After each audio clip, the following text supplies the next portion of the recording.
we do here is go back.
Hopefully we're live. Possibly. Everything looks okay there, I think. Not sure. Hopefully you can hear me. Hello, Mike here, Mike's Unboxing Reviews and How To. It is the 20... oh god, off to a bad start already. The 24th of May 2024. It's quite warm in here. 23 degrees Celsius. Hopefully you're all having a good day. And hopefully this is working. If it is, someone please let me know in the chat. Says I'm streaming. Yeah, you are. Yeah, 33 concurrent viewers, that'll do it. Yay, live mic. Yes, we can hear you, Mike. I just choked on something. That's a bad start to the day. Let's have a go. How do I get this back to normal screen? Ugly Bob says, shiver me timbers, it's all in sync. Caffeine-free mic and calf. Yes, that's right. Charles Ballard says, hearing you fine, audio and video are not synced. Okay. Not too sure what that is. Let us know in the chat if the audio and the video is in sync. Hopefully it should be. Fingers crossed. It's been somewhat of a traumatic week trying to get my PC set up. The streaming PC and my own PC. They've been going through all kinds of things, fresh installs, the whole stuff. And I've literally just spent 5 minutes trying to quickly set up my my Stream Deck Mini. Which zero defects is all in sync here. Excellent stuff. All in sync. Okay, so let's try the overhead camera. This may not work at all. Yay, that sort of works, I think. It's a little bit pissed. It's because I keep on hitting it every time I move something in here. Straighten up a little bit. That is equal. That'll do. Let's, where's my remote control? Let's have a little bit of... Oh, too much. There we go. That is pretty much bang on perfect. Excellent. Hopefully you can still hear me as well. Let me know in the chat if you can hear me on the overhead. Look at this. I've got the old herbal tea. Sent to us by Ugly Bob quite a while ago. Yeah, Ugly Bob sent us the herbal teas. Thank you very much, Ugly Bob. Much appreciated. The stream desktop is going to be... Yep, that one seems to be working. You can see that all right, and hopefully you can still hear me. Looks like it's still working. So yeah, we'll give that a go. I haven't programmed in any of the buttons for links, which is a little bit daft. But anyway, William Bodie's sound and video is good here. Awesome stuff. And the internet seems to be holding up, which is excellent news. Thanks to Kev2427 or 2724, 2427. I can never remember. For sending over the Netgear routers, the mesh system. Much appreciated. It's been absolutely brilliant. The Wi-Fi coverage in the home has been absolutely flawless. Used to previously with my Zytel, whatever. Zytel multi M1 system, every now and then when I'd move around the house, it would say you're not connected, then you're connected, as it would reacquire the wireless signal. But so far with this Netgear stuff, it's just been completely seamless, and I've never really known if I've disconnected or reconnected to another node. So it's been absolutely excellent. So good stuff. It's not the one in the background that's new, is it? That is new, and yeah, kind That's of, what's new yeah. since- The PC in the background is new. Well, newish. I'm not sure if I've... Have you guys seen this on the stream yet? The PC build in the Seems Thermaltake like it's been there forever. View 270. It seems like it's been there forever, but we didn't do a stream last week because I overexerted myself. So possibly... Please increase sound volume by a few decibels, mic and cap. I'm not sure if I can, but I will see. Is there any more... Have I got any more room on my thing? If I can see what the bloody hell it says. Plus. I don't, that's on 6 already, so I can't do anything with that one. So let's have a look on... Where are we? Get my mouse on there. Stream mic, let's give it a little bit more. There, that's a couple of decibels more. Hopefully that has been... Is that a little bit better? You have to let me know. Oh god, there's all kinds of things popping up on my screen. There's nothing worse for someone who's into tech than having to do a fresh install of your computer.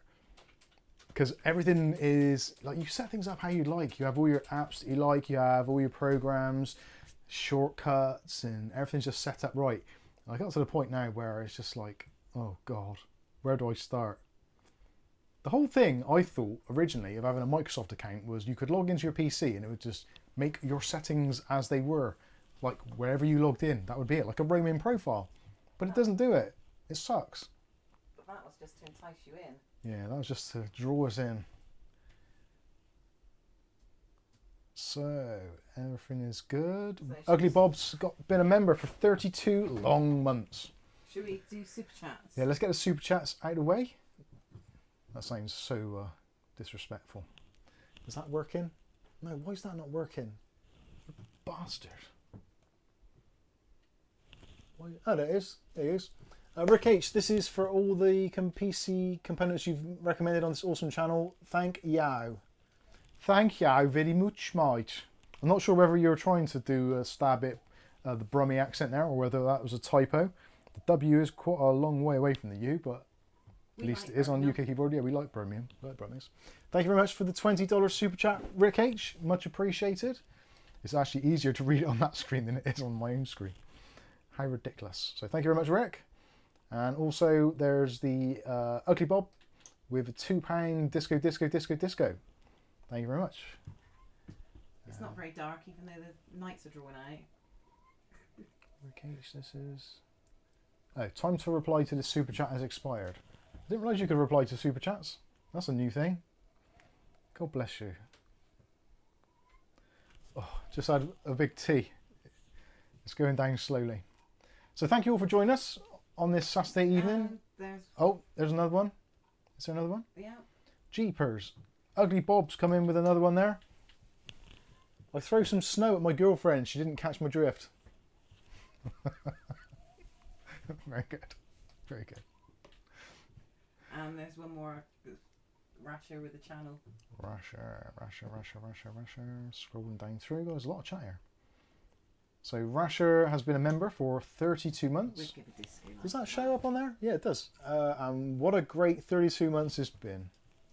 Thank you very much, Rasher. Rasher, you're going to have to tell... Well, let me know, if you can, possibly, what your actual name is. Because there's a lot of people that help the channel and support the channel and contribute to the channel in various ways. And I often only know by either your YouTube handle or like on Discord. And obviously most people don't tend to use their real names on Discord as, yeah, I suppose for security and some form of anonymity. Wow, I actually managed to say it. So yeah, let me know who you are, because I have no idea. I used to have a list of people on the board, but the support has become tremendous, and it outgrew the board, so I kind of gave up on that. There's a couple more channel things. Couple more channel things, so 32 long months. Again, did I see that just now? What am I looking for? What's going on? Help me out. There's some more channel subscriptions. Ah, they just appeared. Good stuff. Right. So Sky Stalker has now been a member for 32 months also. Thank you very much, Sky Stalker. I guess it is time to do this. Almost 3 years. 3 years, wow. Imagine what we were all doing 3 years ago. I know what I was doing 3 years ago. I was probably eating loads of sugary, greasy foods. Swilled down with a cup of tea. Swilled down with copious cups of tea and coffee. And now I am a completely caffeine-free zone. I'm a chocolate-free zone. No sweets, crisps, sugar. Doesn't sound great, does it? I think It feels alright, doesn't it? it does. Well, it doesn't feel great yet, but there's a lot of healing to be done. I've got to get all that stuff out of my system that I've induced over the last 50 years. So, yeah, it's going to be You've actually admitted your age. a road to recovery. And there's Rick as well. Willie Bob, bless you, Rick. He's also been a member for 32 months. He says, why not? I follow. Thank you very much. Toe says, I agree. It's still... all right, okay. I am fine-tuning this, so... Oh, I can use my wireless mouse. This mouse is wrecked. I've dropped it a couple of times. Obviously, don't tell MSI that, but for some reason, this now doesn't work on a mouse pad. It works on a flat surface, so I think the sensor's dislodged or something. I've wrecked it. So yeah, I can't do anything with that. But it works all right on a very flat surface. There we go. How's that? Is that better? Paul R says, hit that like button. Please do. And the subscribe button. And the chime one and all that other stuff.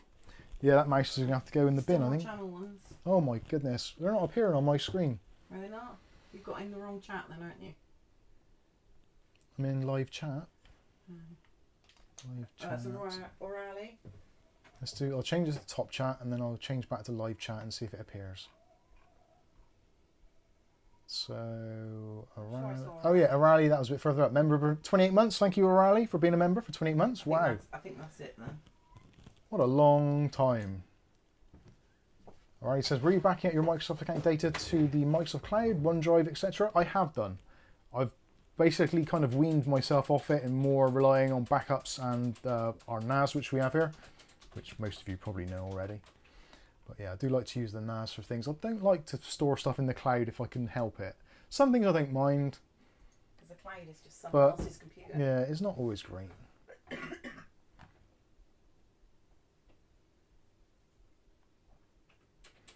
James Miscellaneous says, I've started supplementing with B1 and thiamine and eating foods high in the same, and it's helped a lot. Good stuff. Glad you're feeling better. Hopefully you are. Did it say niacin, did you say? No, Just B1. thiamine. B1 and thiamine. I think that is B1, isn't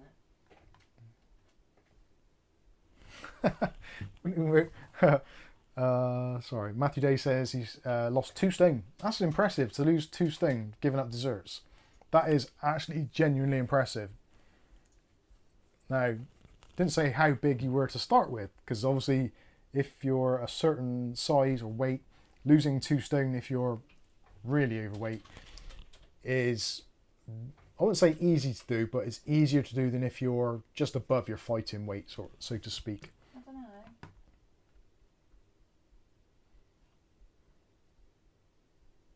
Ah, I understand. Rasher, of course.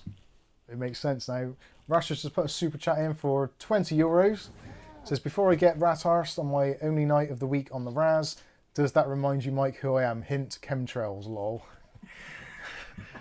I know now. They ruined our days today. Yeah. Damn chemtrails today. It was lovely, nice weather out there in the garden today. The bloody chemtrails went over and within an hour it's just like cloudy. Complete fog mist. Sons of bitches. We don't like that at all. Yeah, because you think 2 weeks ago we did a stream and we didn't have the light on, and this is what it's like tonight. Without the light on. With the nights drawing out. It's supposed to be lighter, and look at it. It's dreary dark. It's not raining. Is that... No, it's the shutter speed, isn't it? I'm not sure if the the camera's doing what it should be. Anyway. Matthew Day's on a pre-diabetic plan from the doctor. Now, I don't like I do like getting into politics and all the things.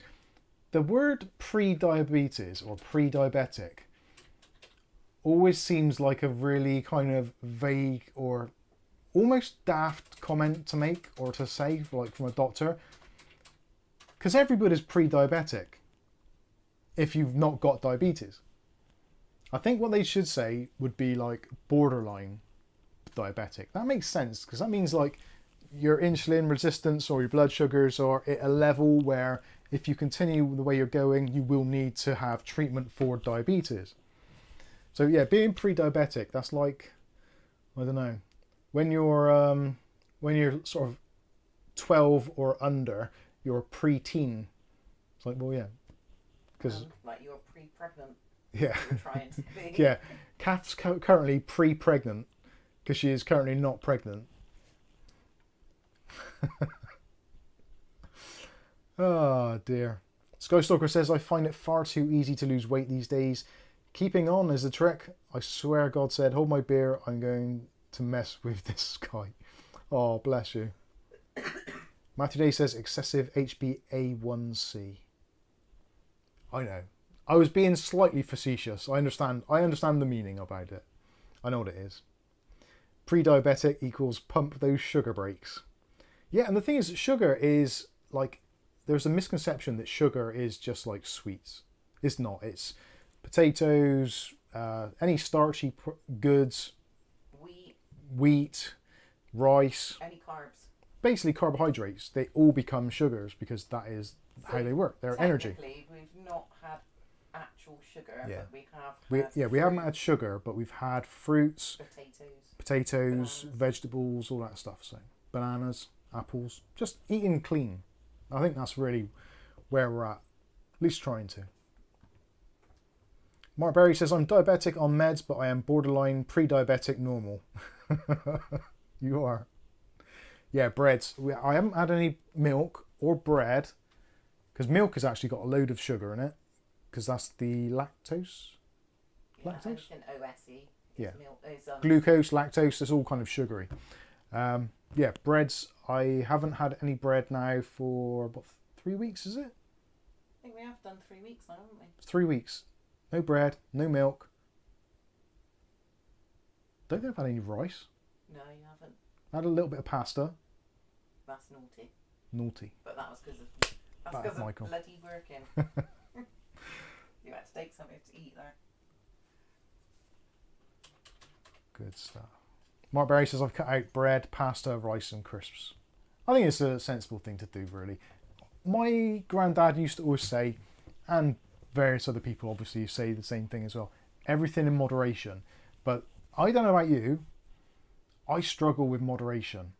And I also struggle with like sweet snacks. It's sugar is a really, really addictive thing. Your body just screams for it all the time, and you'll make bad decisions based on wanting sugar. So trying to go without it, or at least minimize its intake, you get less of those kind of spikes, so you don't get the cravings. But if you cut it out completely, you wouldn't miss it as much. No, it's like any drug. If you leave it out long enough, eventually you just don't want it or don't need it. But the coffee I find a lot easier to give up than I thought it would be. Welly Bob says, currently I'm pre-sleeping. I am. And hopefully anyone else is watching is pre-sleeping. If you're actual sleeping, make sure you've ring-a-ling the ding-a-ling bell and all those other things before you do nod off. Rasher says, I would find it very hard to give up bread and potatoes, etc. Maybe Dutch Jan should give up some of the fats because fat makes you lose weight very quickly. Yeah, fat does make you, if you eat lots of fat, it makes you lose weight. So maybe cut back on the fat because I might have to. Cut the fat. Kath's wasting away. She's, well, years ago when we were dating, I suppose, as you'd say, and probably when we were living together, there was normally about 2 or 3 stone between us. So I was about 13 stone, Kath was about 10. And I think I was more 11. Kath was closer to 11, and I was getting to like, yeah, I was around about 12 to 13 for a long time. Then round about the sort of pre-COVID area, sat in front of the computer doing lots of YouTube stuff, put on too much weight really. I was at probably about just under 15 stone, which I'm 5'10". So for me, even though I've got a relatively kind of what they call thick set frame, it was too much. It really was too much. And recently times I've been just under that, sort of 14'11", 14'10" at my peaks. And at the moment I'm just slightly over 14 stone, so 14'1". So I've lost almost a stone in kind of 3 weeks, which I think is not unhealthy. I think that's a good way to go, and I always lose faster at the beginning. Yeah, anyway. I want to get down to, ideally I'd love to get to 13 stone. If I can get under 13, I'd be extremely happy. But I think due to my age and this, that, and the other, I think that's probably going to be a stretch too far. But we'll see how it goes. It's always kind of one of those things. I've always kept an eye on my weight, but I've not really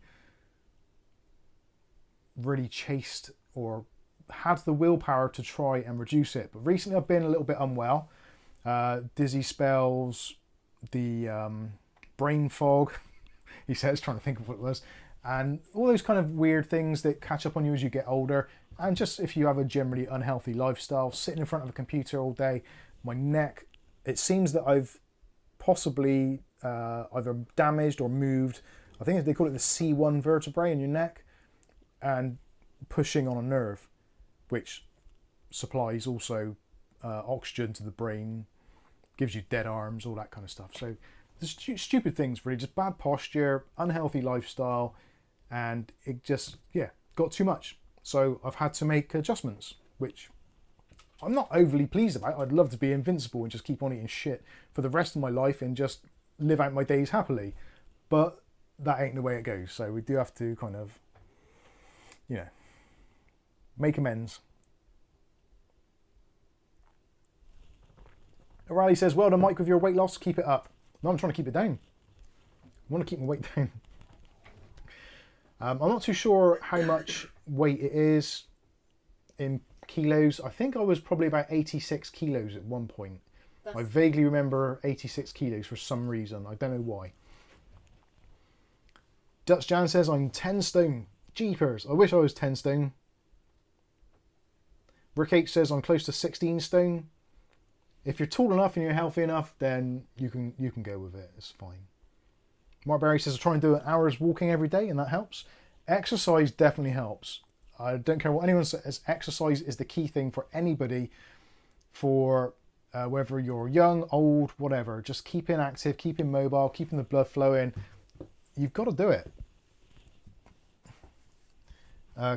Charles Ballard says, I looked up stone weight on Google. I'm 13.5 stone, or 13.5 stone. Welcome to the club. No, I'm more than that. Oh. I'm about half a stone, a lot heavier. Your maths. But I have started doing, religiously, I've been doing 15 minutes of hula hooping. Manly. Every single day. Because the thing is, I don't want to go in to start doing exercising, like the gym weights or any of that stuff, or even jogging, running, any stuff like that, until my neck is a little bit stronger. So doing the hula hoop, it's doing my core, it's also doing my neck. I notice actually, because there's a mirror in front of me where I can see what I'm doing, because it's in our living room that I do it. And I can see my head is kind of doing that. I'm not starting up a reggae band, it's just I'm moving.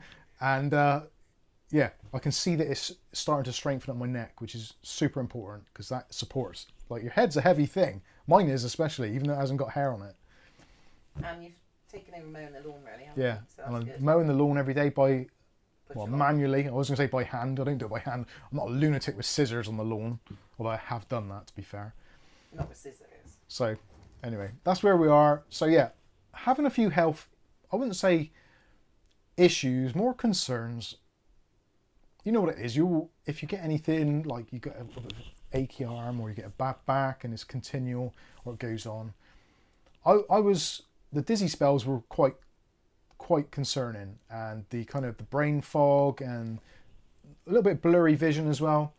it's, yeah, it always makes you wonder. So yeah, doing some exercise, eating better, it's actually getting much better. My thought process is, I would say, probably about 90% of where it normally is, which ain't that good anyway, let's be honest. But I do still manage to make videos completely unscripted. So they are edited heavily, but they are unscripted. So anyway, that is, that's where we're at. And hopefully for myself, Kath, and also all of you watching, hopefully the pain that I'm putting myself through doing this, giving up the sugar and all that stuff, maybe might encourage you to possibly do the same yourselves if you're suffering from any health ailments. I'm happy to say my GERD or acid reflux has completely gone now. Don't get it at all. Completely gone. So I'm very pleased about that, because that is rather debilitating. I hated that. Absolutely hated it.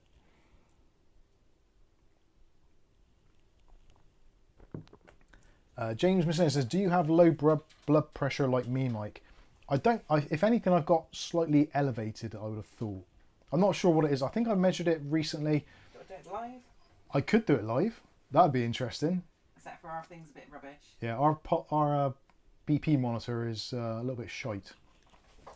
That's the Mike's next unboxing cake. I will show you something. This is how serious I've been about my lifestyle change. You're going to love this. I'm keeping it just as a memento.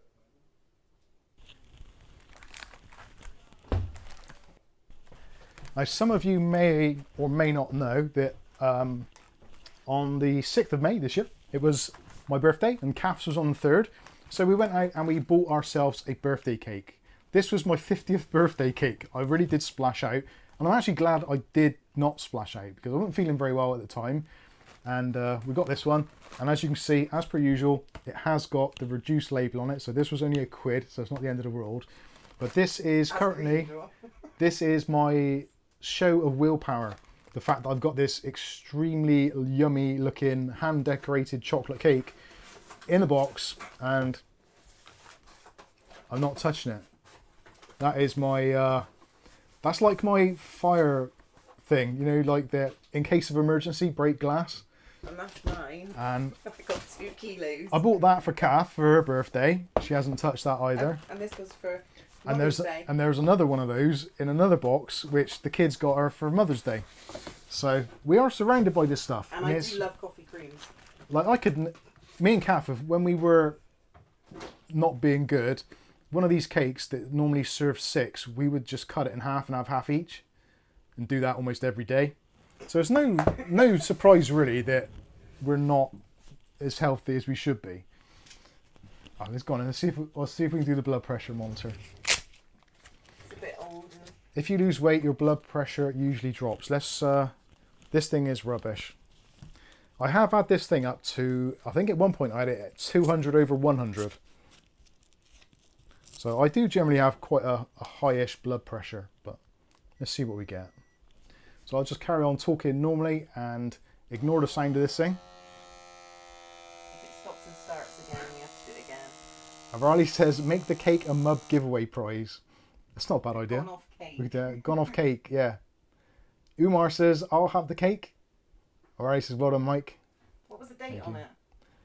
I think the date on it would have been probably around the same time as we bought it. Oh, that's not going to work. Sounded promising for a minute. You have to take it off and put it on proper. Right, let's put it on that way. No, you've got to have it on your wrist side. I got it on my bloody wrist side. We need a new one. I think I need, yeah, I have to get another one of these. I might get one of those AliExpress ones. They normally don't read right, so it might look better.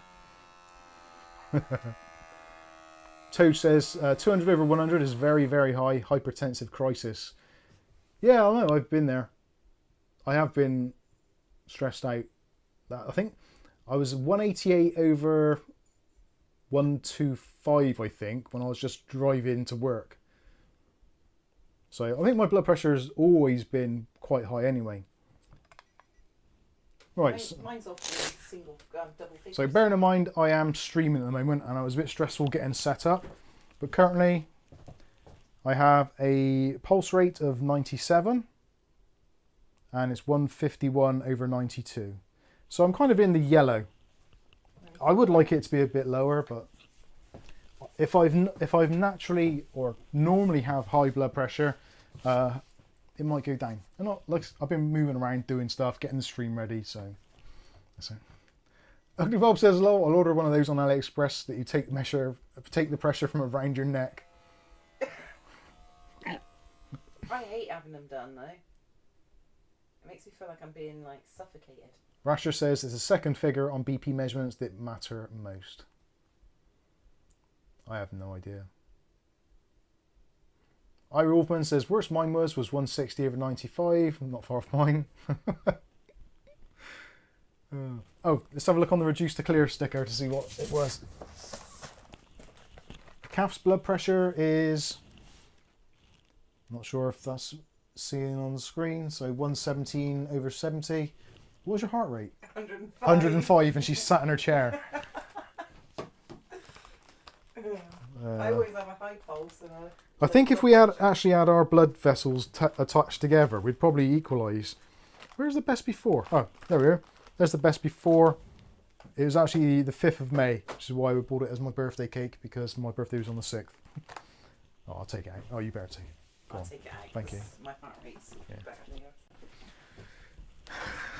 yours. Ira Wolfman says you might need meds. Ah, sod meds. I actually did take beta blockers many years ago. And It was horrible. Horrible. It was bad. Toad says, I suggest you get meds, Mike, if it is 151/92. Thing is, I've been to the doctors many times and they've taken my blood pressure and it's always been about that. And they've never said anything. So Well, that's I'm low not for too... yours, isn't it? That's Usually higher. relatively low for me, yeah. And mine's always low. Mark says, when you do your BP, you should rest for 10 to 15 minutes. I will do that. And it's only a measure, isn't it? It's like... Yeah, so it's a measure. So if you're normally very low, and then yeah, if it's really high, or it's not what it normally is, then there's cause for concern. But I've been doing my blood pressure since probably my 20s. Since we bought that thing. Yeah, since we bought that thing. And ever since my 20s, it's always been about the same. So I don't think it's a problem. Nick Barr says, I agree with Toad, you should get it checked out, Mike. I've been to the doctors numerous times and they've never said anything about my blood pressure. Never. James McShane says, I'm sure the cake has enough preservatives for the next civilization to find it. Yeah, I'll put it in the Fallout 5 bonus round.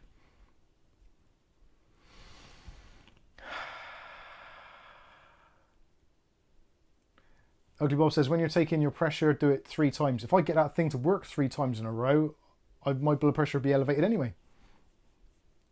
Inky's hula hoop gets delivered Thursday. Hope it works. I'm a fat git. It is says really good Inky. for your core. The hula hoop is good. I'm going to stand up and show you my abdomen, but you wouldn't have known what it was like previously. But so maybe this could be the before. Yeah. I don't want to do the before and after. Dutch Jan says, naturally very low. I got dizzy if I stand up too quickly. Yeah, we're all different, aren't we? Rick H says, side effects of high blood pressure meds is shite. Is your stool shrinking? No, I don't think so. There we go. I'm a bit taller now. I think it's because the camera's set a little bit low. Or is it a little bit high? I don't know. O'Reilly says that some blood pressure monitoring devices can need recalibrating. Yeah, I should get another one, really. Yeah, Mark's right. The trouble is they throw tablets at everything now and don't work out what the root cause is. That is very much it. I'd imagine, even though I've not been eating sugar or sugary products, if I did my blood glucose test now, I expect I'm still probably a little bit on the high side. And I have just eaten potatoes today. So, anyway, James Misselinia says, is lifting Mugen 5s good exercise? Ooh, shit. You'd have to ask Kerry Holzman. I have no experience in lifting Mugen 5s, although I'm glad you mentioned it.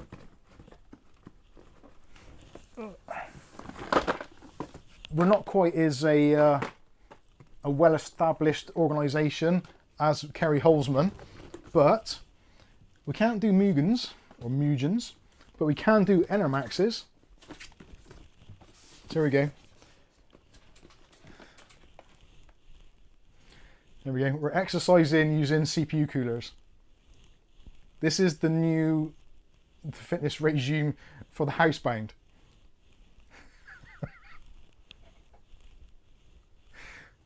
I don't know why I bought these. They were cheap. I've never taken them out of the box. They're just filling up the spaces under here. Actually, I could use them as a footstool.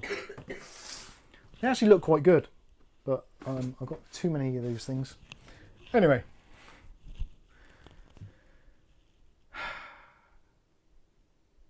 Brick says, living past 50, you rely on medication and luck, it seems. I think you're probably right. Yeah, luck or... and then Mike drops them. Yeah, luck or judgment, one of the two. So, oh yeah, Ira Orphan says, try lifting Thermaltake CTR cases in each arm. Yeah, they're heavyweight.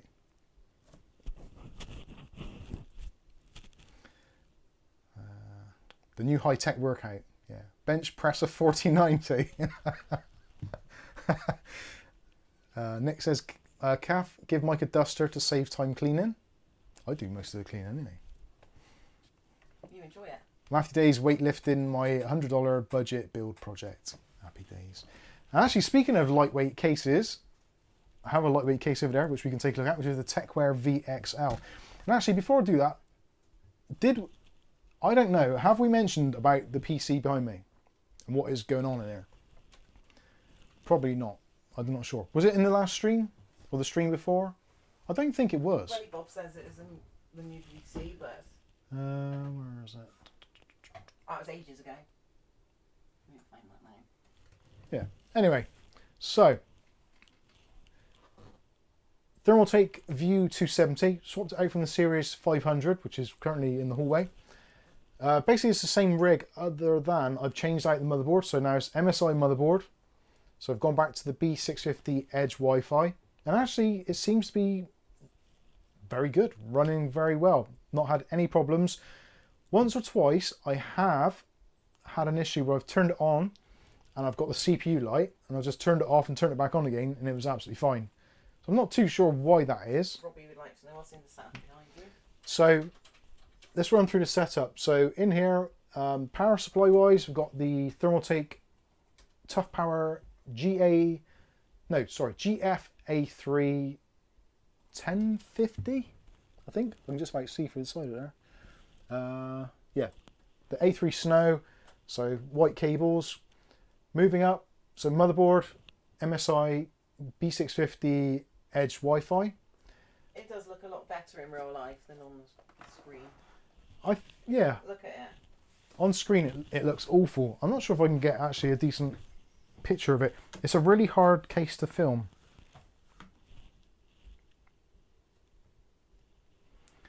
There we go. So, video capture card, got the Elgato 4K or the Elgato Live Pro thing, whatever. It's got 4 HDMI inputs on it.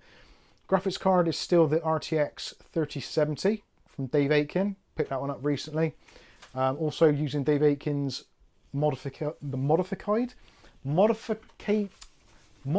cable. Wow, come on words. M.2 drive in here, just a general PCI Express Gen 3x4. The CPU cooler is the Thermaltake. I'm trying to think what the bloody thing is. The Thermaltake. It is the Tough Liquid EX 360. But I've actually swapped out the fans because normally it comes with, I think it came with 3 standard stock fans. No, actually, no, that one comes with, no, sorry, it's a lie. Yeah, that's the EX 360. So that comes as is with those 3 fans. I wanted to swap the fans out to match the ones we've got in here, the SWA fans. So we've got 6 SWA fans, 3 in the bottom, reverse blades, pushing inward. The 2 on the side here, also reverse blades, pushing inward. And the exhaust is this one on the back here, and the 3 fans there. So we've got 5 fans all intake, and then we've got 4 fans exhausting, Technically, I suppose you could say that the power supply is exhausting as well, but it's a relatively, I think it's a relatively balanced airflow. The fans are set to run about 600 RPM, so they stay nice and quiet. Actually, if I take that glass off the front, I wonder if it'll show better on the camera. I think it does. Oh, the RAM, Thermaltake Tough RAM XG D5. 6,000 mega transfer stuff. This actually isn't Expo, which I have wondered if that potentially is a problem. Yeah, because it does say on the back Intel. I'm not sure if you can see that. Yeah, that little blue bit there says Intel. So this actually isn't AMD RAM. So I wonder if that's why sometimes I'm getting the CPU error. I don't think it would be, but you never know. It's been in there for donkeys anyway. It seems to work okay. So overall, nice little system. It's a bit smaller, and there's a few little bits and pieces that I'm not keen on compared with the Ceres 500, but for now, it'll do. Yes, Kath. Firestorm says, have you seen the new Lian Li A3 MATX? No. Oh, the Dan case. Case for £70. Yeah, the Dan. It's a collaboration with Dan, I think. Bill Maddox said, slightly out of sync mic, it needs minutely though. Ah, I do apologise for that. They do a move shot. Moves. Right, let me see if I can get the mouse to work. And I'll quick. There we go. Hopefully if it's out of sync it should be better now. Is that better? Nick Byron says, what CPU is it again? CPU is, in this one, is the Ryzen 7 7700, the AliExpress one. You might need to refresh your browsers because I've just done a turn off there, so it will be buffering. That's because I stopped the stream to hopefully resynchronize the audio. Sometimes OBS does that for some bizarre reason. I'm not too sure where or why. Rick H says it's just a box to hold your PC parts. Yeah. Where's Aletta? Good question. Oh, she's having her knee operation. So Aletta's having both her knees replaced. I was going to make a joke about her sexuality there, but she would appreciate it, but I don't think it's allowed on YouTube, so I'm going to leave that for Discord. But yeah, she's having her knees done. Only one. One at a time, so she's having one done, then she's going to go back to the other one. So. Oh, she's there. Oh, she is there. Oh, she just finished her first PT of the day. We're just talking about you. Your ears burning. Good stuff. Aletta, well done. I'm glad the surgery went all okay.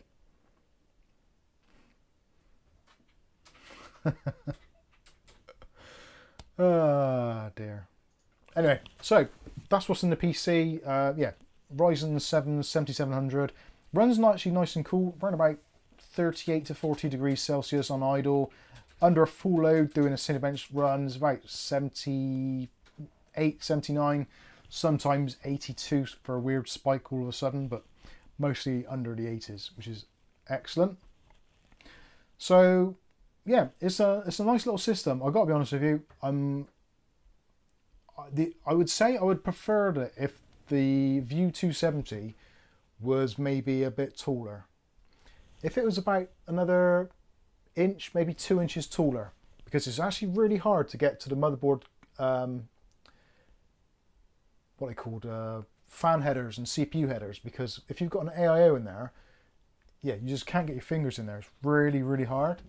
So that is a little bit problematic. For me, because I tinker and mess around with stuff all the time, it's worse. So. Well, Bill says, good evening, Kath and Michael and others. I'm late watching from the beginning-ish, so chat will be about 45 minutes out. Sorry. No worries. You're always welcome. So, Toe says, no network card issues anymore then, Mike, with that 7700. No, it doesn't seem to be. Yeah, because that was the one, or I think it was the one, that was causing problems where you get network timeouts. I've now got two of those AliExpress 7700s, so I'm kind of losing track of which one was the one which seemed a bit weird. But I think the motherboard that was in I've sent back as well. But I have another system in the other room which is built ready to sell, which has got the 7700 and a RX 6800 in the Tecware VXL case, which we reviewed, which I don't think I'm going to be able to sell that. It's one of those cases where, it's one of those PCs where I've spent a lot of money on it, and if I'll be amazed if someone buys it. I think it worked out, if I priced it all up individually, it's about £1,100. I could probably let it go for about £950 before I start losing money on it, because of the kindness of viewers and companies which have sent products in which are in there. So yeah, but still, even that, 950, 900 quid for a PC these days on Facebook Marketplace, it's not going to be easy. Oh, is that raining? Yeah. Oh, it's raining. Pete Unwin's in the house. How you doing? Hello, Kath and Mike. Sorry I'm late. No problem at all, Pete. You're very welcome.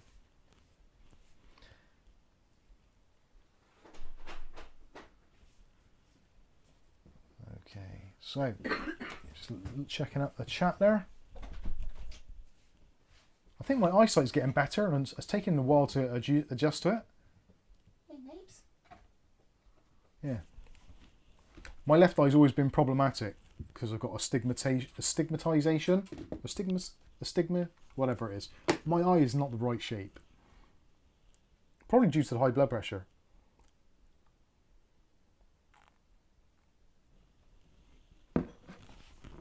But anyway, moving on.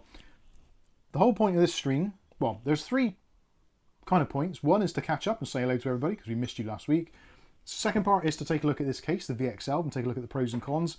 Also, probably going to discuss some of the political goings on in the market. Now, for people outside of the UK, you can probably appreciate this. They've just this week announced that there's going to be a general election on July the 4th, so a few months away.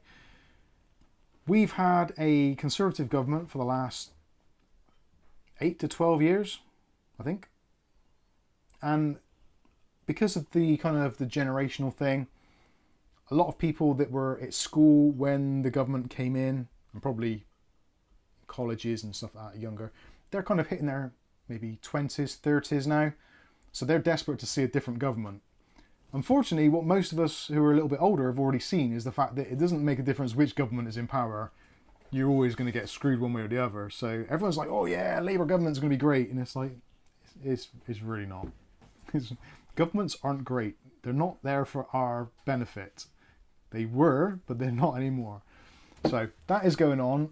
Coupled with that, we've got the stuff going on in America. So we've got the whole Trump-Biden thing going on. And that's going to go on for another, what, 5 months now? Yeah, about 5 months. So that in itself is a big thing anyway, because a lot of companies here in the UK, there's a little bit of a kind of stagnation period because we're waiting for the general election. Companies are waiting to see what happens, to see how they're going to invest in various different places. So the kind of everyone's a little kind of tippy-toeing around at the moment. Oh, candy. Move that up with the fact that the exchange rates are not great. The tariffs which have been imposed on China, etc., import tariffs, seem to be looking to be increased. So anything which is coming from abroad, i.e. Taiwan, China, etc., is going to become more expensive to import. So therefore, they're going to be charging more for it. So I think we're likely to see big price increases on RAM, possibly not CPUs as much because they're available kind of in various different fabs. But RAM, I would say definitely. SSDs, M.2s, solid state storage, that kind of stuff is going to get really expensive. Graphics cards, potentially, I'm not too sure. There might be an increase.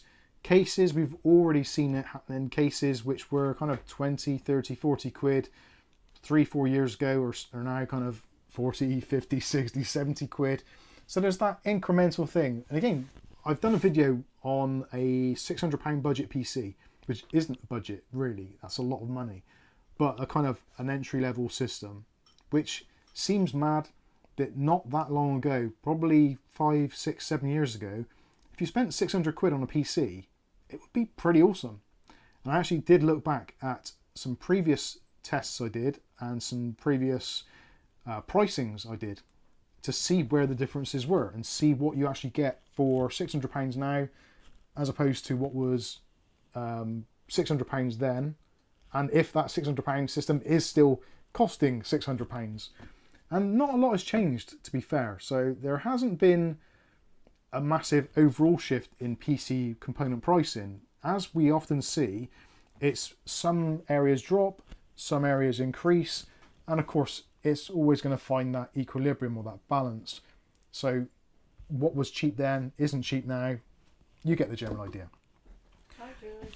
Anyway, so Nick Barnes says, surely due to lack of demand, prices will ease and reduce stock. Unlikely.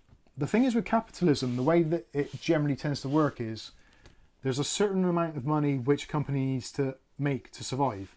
So if they're selling less, they'll potentially put the prices up so that the quantity they sell can be less, but the profit margin will be higher.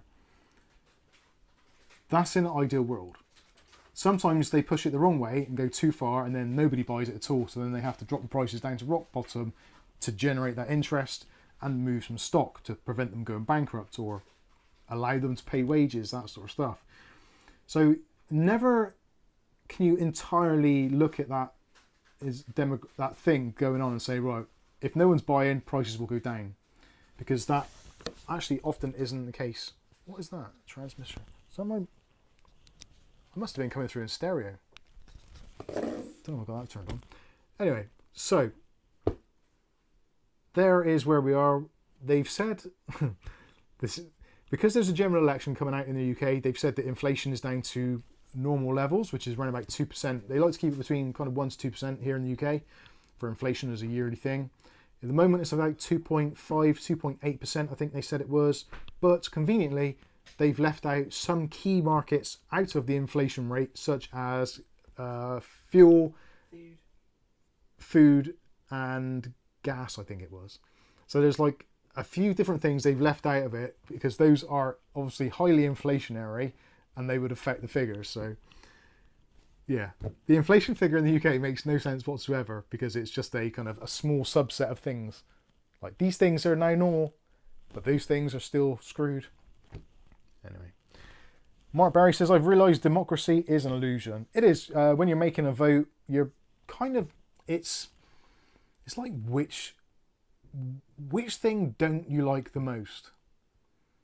So it's like, well, do you want your finger chopped off or do you want a toe chopped off? It's like, well, I don't really want either, but I'm guessing my fingers are used for typing, so they're kind of useful. Maybe I could go without a toe, but not the big toe, because that's the one that gives you balance. So yeah, which toe are we talking? And it gets to that kind of the minutiae of things. So various governments have, like conservative governments in general would be a more capitalist leaning thing. So they support companies, the wealthy, they encourage you to accumulate wealth and make wealth. Whereas the other side, the Labour government, are more kind of, well, traditionally looking at doing like sharing the wealth, like a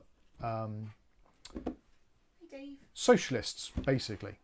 But socialism doesn't work, so they kind of need to come in a little bit more towards the right to make that work. But anyway, I digress. Let's take a look at this case. Oh, but first, no, let's look at Dave. let's not look at Dave. Dave has a bushy tail. Right, you done daving around? Yeah.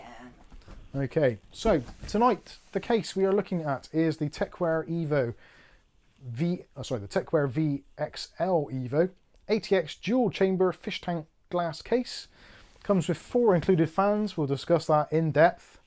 It comes with 2 USB headers on the front, which are USB 3.0. No Type Cs, which I didn't actually rant about in the video review, but hey ho. And in terms of specifications, we've got all the stuff there. So you've got 2 3.5-inch bays for hard drives. You've got 3 2.5s for M.2 drives. Sorry, not M.2s. for SSDs and smaller mechanical drives. 7 PCI Express expansion shots. Yeah, you get the idea. The key ones, I suppose, are going to be graphics card up to 390mm, CPU coolers up to 160mm, and 200mm for the PSU length, which I totally missed out in the review. I didn't mention those at all, did I? I said GPU 390. I didn't say CPU. I'll add that in. I'll put text in. Dimensions, 445mm in length. Width is 285. Height is 430mm. There you go.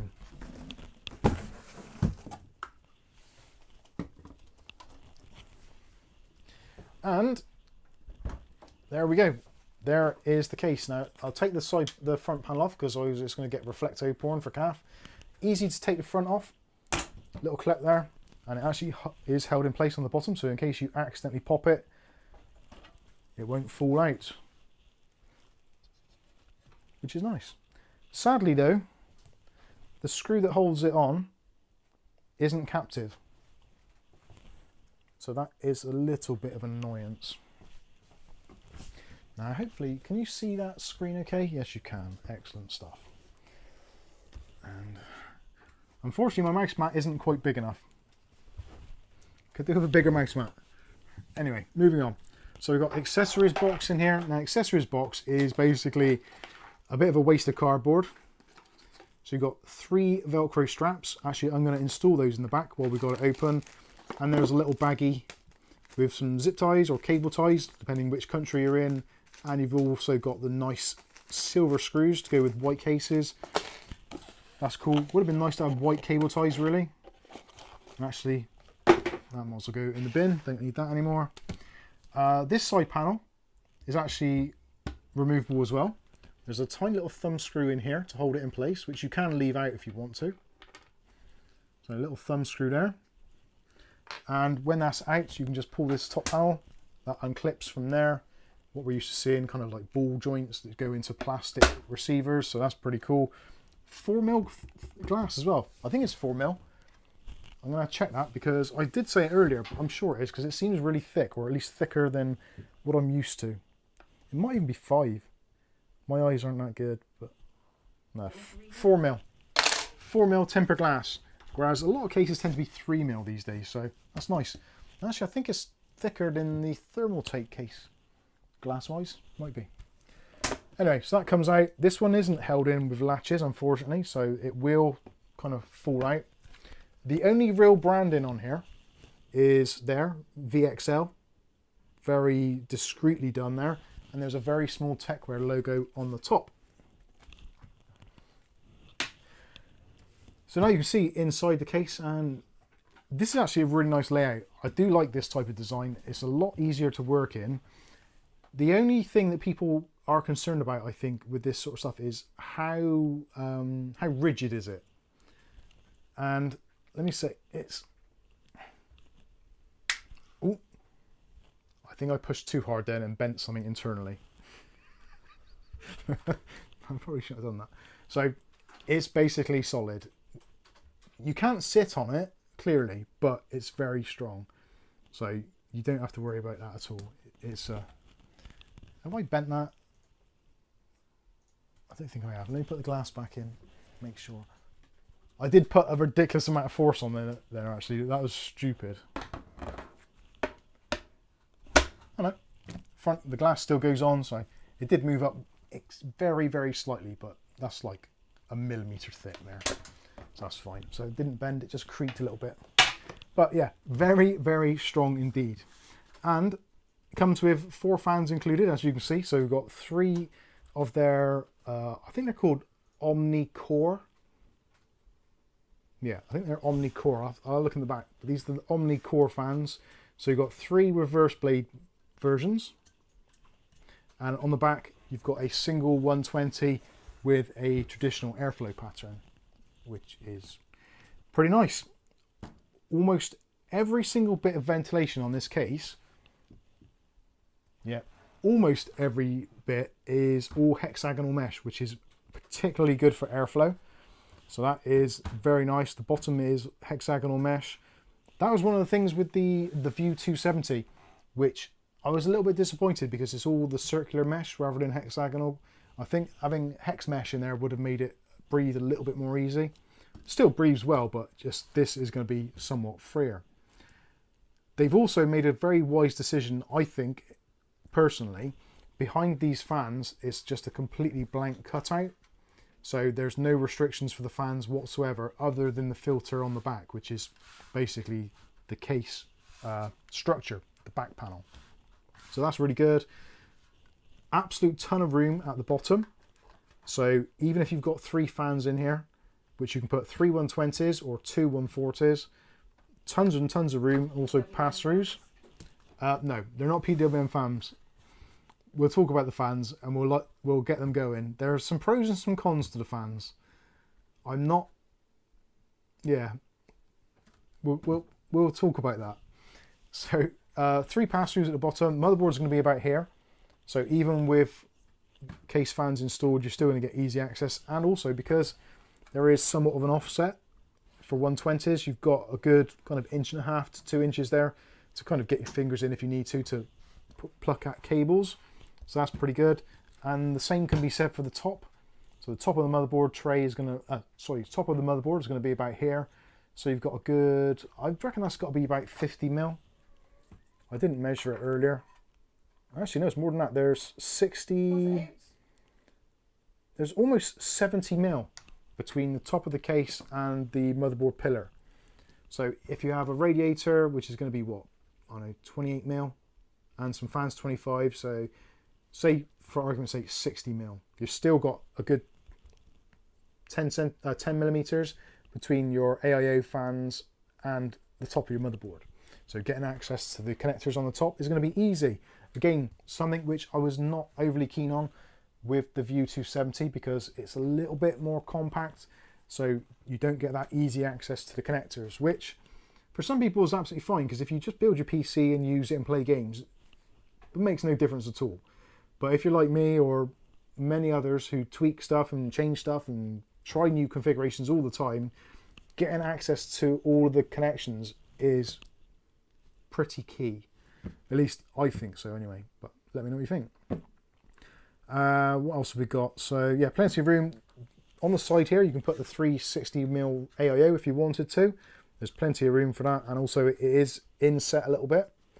And there's a nice gap between the side of the fans and also the cable management routing points. No rubber grommets though.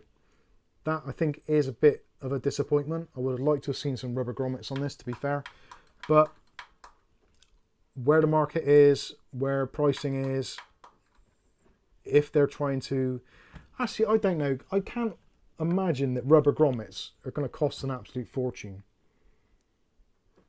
And even if it added, I don't know, 2-3 quid to the bill of materials to actually make it, I think it would have been a nice thing to include. I think it would just have elevated it just a little bit more. Anyway, here's what it is. So yeah, 3 120s on the side or 360mm AIO, 3 120s in the top or 2 80s, 2 140s, same on the bottom as well, so lots of room. The PCI Express blanking plate situation is very nice indeed, and they've been tightened up too much. No, they're okay.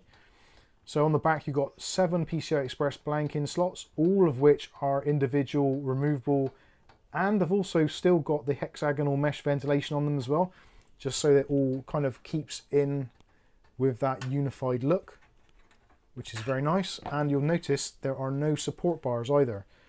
That one's way too tight. Tight like a tiger. So we undo these, and this is where you can actually get, there is a Tecware, I think they class it as a universal, but it's not quite universal. Basically a vertical GPU mount bracket. So if you wanted to go for a vertical mount GPU, you can. So there's no stuff in the way. So if you wanted to, you can get the bracket, put it in there, twist it round. Job done. And these are all very nice, and you can replace them, which is better than what we had with the VXN. Because I'm pretty sure the VXN had the ones that you had to bend out. I think it was that was right. Was that right? I'm sure it was. The VXN was a lovely looking case. It had so much potential. If they'd done half the things they'd done on this case, on the VXN, I would have liked it a lot more. Take off the other side panel. Gonna do that next.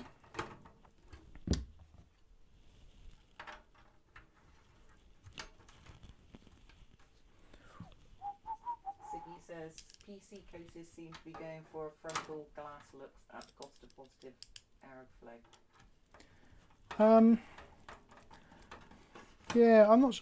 I think the airflow isn't really a problem because with your reverse blade fans that we have these days, it isn't really. It's not so much of a problem, and even if you do have to put a fan upside down, it makes no real difference other than the look of it.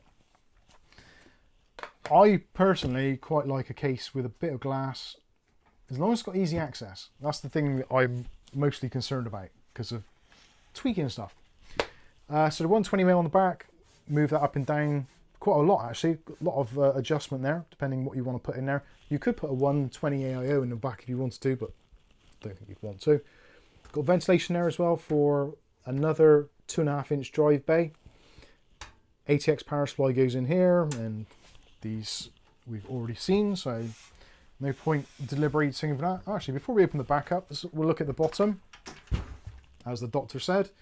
So full width feet, front and back. Little foam pads on there to stop vibrations.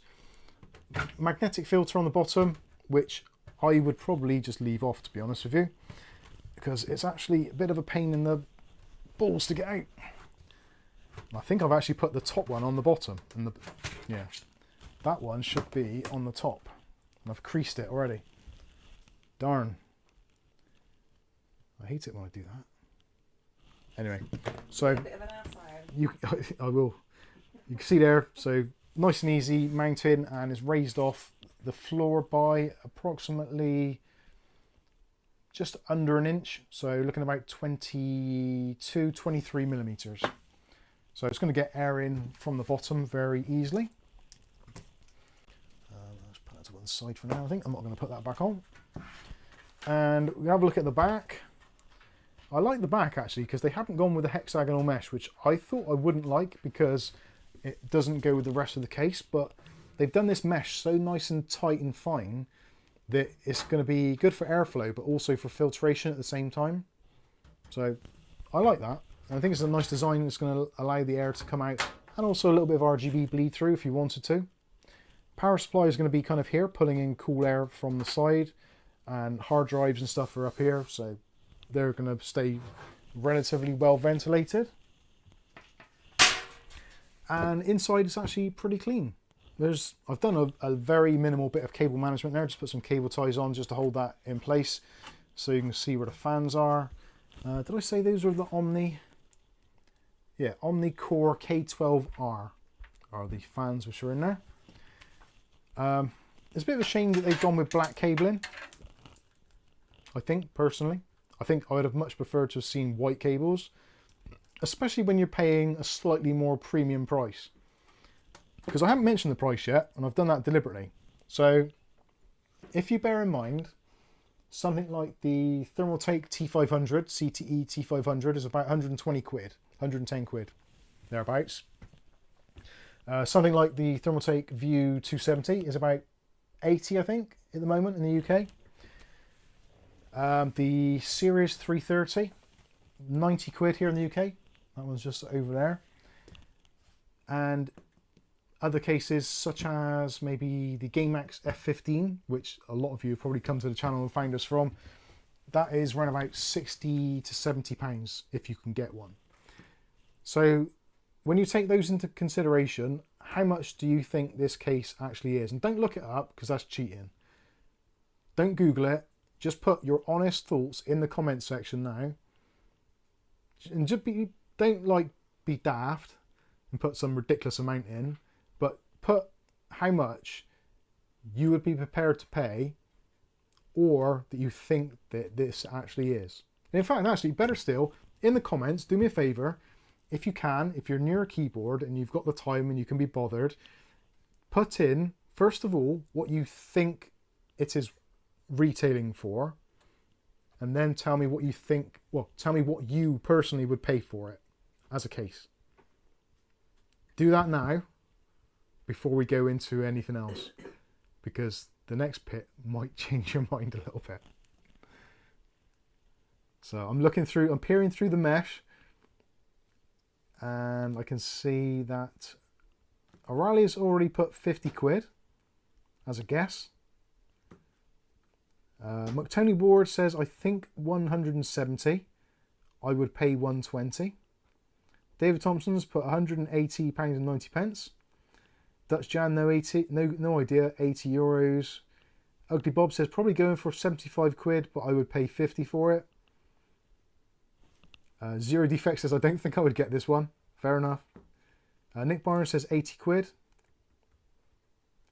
Coco Bill says 140 euros. It must cost. I'd give 70 euros.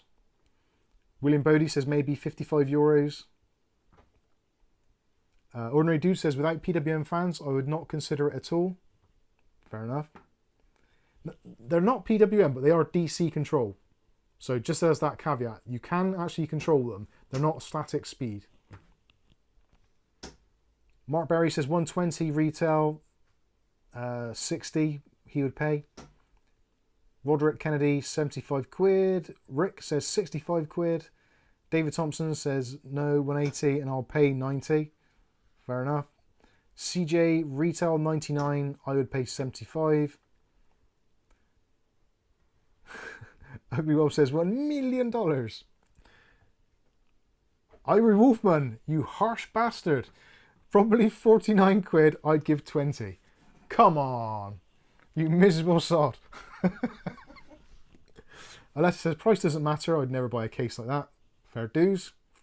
David Underhill, 250 and would pay 150 USD. So that's about 75 quid.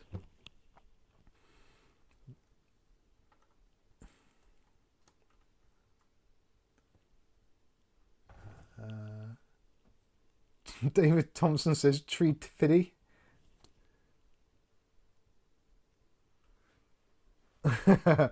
Ugly Bob's getting giving a high five to Irie Wolfman.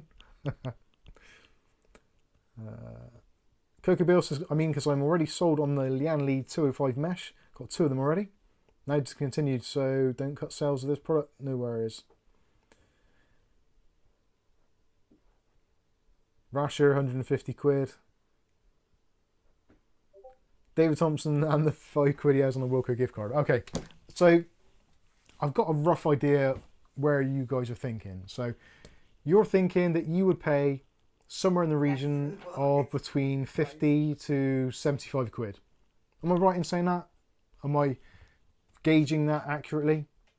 So if it was somewhere between 50 and 75 pounds for the majority of you, if you like this sort of case and it suits what you want to do, you'd be maybe tempted. Riley says, yep. So,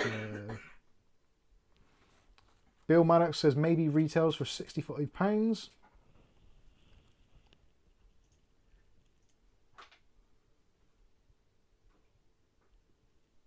Yep. Just reading those. Okay, right. Connectivity, 2 USB, so that means it's only got 2 USB Type A's. Really, this should have USB Type C, to be fair. There's other cases on the market of a similar price and cheaper that do. Connectivity wise, you've got your front I/O. There's an additional cable on here which is called LED switch. So potentially you can change the color of the fans with the RGB button on the top. The only downside with that is you kind of can't. And I don't really understand the next bit. So HD audio, I get that. Again, blacked out cables on a white case, probably not ideal. If you've got the black version, then it's great, although they probably put white cables in there just to be facetious. So let's talk about the fans, because this is the kind of the sticking point for me. Now the fan speed, RPM wise, between about 550 and 1600 RPM. So no issues there at all. Great fan curve, down at anywhere between 550 and probably, I think it was around about 1,000 RPM. Basically can't hear them. And the three on the side there move an absolute metric shit ton of air.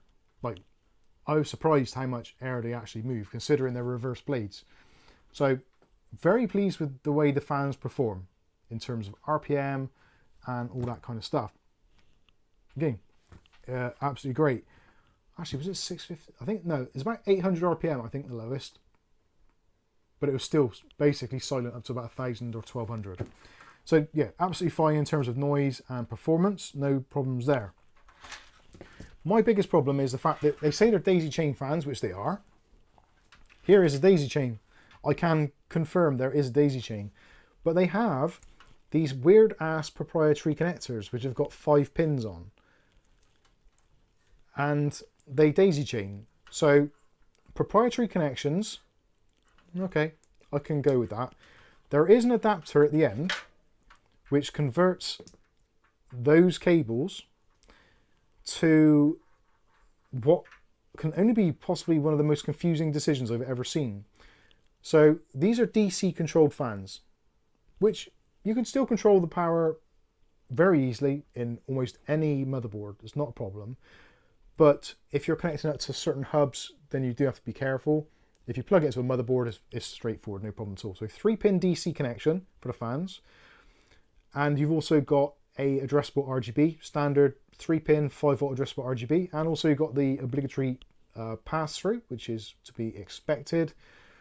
But what you're not seeing, thank you, Dave. What you're not seeing is a power connector.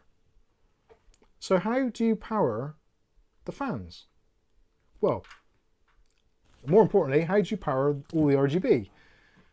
So the fans themselves take what appears to be 12 volts from the DC connection, which is normal for these types of fans. It then divides that signal in through the RGB as well. So you have to use both of these cables at the same time. If you plug in just the fan connection, fan spin, no RGB. Plug in the RGB cable on its own, no spinning, no RGB. Plug them both in and it works as intended. So for some bizarre reason, and I can see it actually in this cable, so this is a 3-pin connection, but they've only used the ground and I believe the signal wire. So there's only 2 cables coming out of there, whereas there should be 3. So they're sharing the power somehow. That'll be power. I don't even know where ground would be. There's basically 2 pins. One of them is data, it has to be. The other one is either live or the opposite of live, negative. So yeah, I'm not too sure how this kind of plums out. Maybe they're, I can't understand how that works at all. 2 wires, one of them has to be a data one. Sorry, Dave. How does it earth itself unless it uses the earth for the motherboard? So like a floating ground. Anyway, very, very confusing stuff. And like I said, the fan, those won't work at all, nothing at all, unless the ARGB header and this DC connection is plugged in, which probably is the reason why they're DC fans rather than PWM, because they can take the DC voltage easier than they would from a PWM. I don't know. Anyway, they're very, very bizarre. Now don't get me wrong, they work and they look nice and they move an absolute ton of air. But it just, yeah. I don't know. Tecware is an unusual company. They do some weird and wonderful things. Their keyboards and their mice are awesome, absolutely awesome. They lack UK support, but they are awesome. But for cases, for some reason, they seem to be much better when they didn't put fans in them. Now they're putting fans in them. They put in some like weird and wonderful stuff, which I just don't really understand. And like I said in the previous review for the VXN, I would probably be tempted just to take the fans out and put your own in, just for simplicity. But then if you say, argument's sake, £5 a fan, maybe, that's 20 quid's worth of value you're just slinging in the bin. Although saying that, we're into PCs, so what's 20 quid?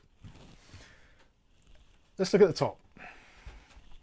So I/O power button with a nice illumination around the power button. I like those. I don't know why, I just do.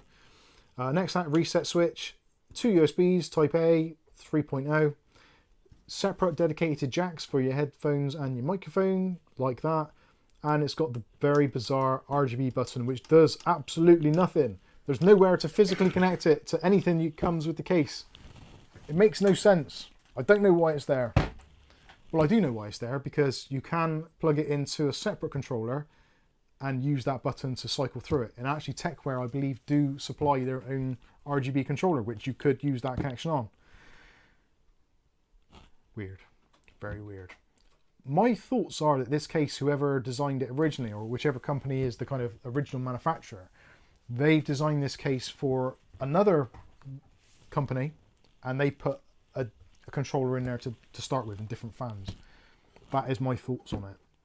Hard drive bracket there, two SSDs, I keep on saying that, 2 SSDs on the back side, and also 2 3.5-inch drives on this side, and also you can put a drive there. So 5 drives. I think 5 storage drives in 2024 is more than adequate, really. So like that a lot. Calf's doing a thing. What's going on? We have a thing on the phone. Colin Hilton, bless your cotton socks, sir. Colin Hilton has sent you £30 on PayPal. Thank you very much. Donation, sorry, missed a couple of previous ones. Don't ever apologise. You are very welcome. We're glad to hear from you. And we're glad to hear from you. Yeah, you've been quiet recently, so nice to hear from you, Colin. Hopefully you're doing well after your gardening expedition. I hate gardening. It's good fun and it's nice, but sometimes it can be a bit tiring. Anyway, so that is the case. You get the general idea. What do you mean? Yeah, lead on the bench. I don't know if I even want to fire up the fans, really. Do you want to see what the fans are like and hear them? Let me know in the comments. If you do, I'll do it. If not, I won't. I was looking at your... Dave's in the house. How you doing, Dave? Nick Barnes, David, John David Sullivan. No lighty, no likey.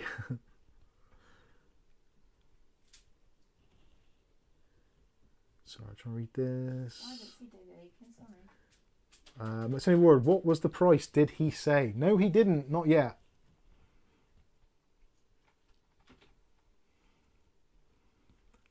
Do the fans, sure. David Under says, no, fans are rubbish. He says, go for it. Why not? Go for it. Rick H, do the fans. Ugly Bob says, go for it. Send it back. Send it back. It's actually been in the hallway for about a week. I've been psyching myself out to do this. Like I said, I've not been feeling very well. Dizzy spells, brain fog, all that kind of crap. And when you've got that sort of shit going on, it's very hard to get your thoughts together and get them out on camera, because you're trying to do, like, you're thinking, well, is this in shot? There's all this other stuff that you're thinking about. Then you've also got to think about what you're trying to say as well. And it's really, really hard.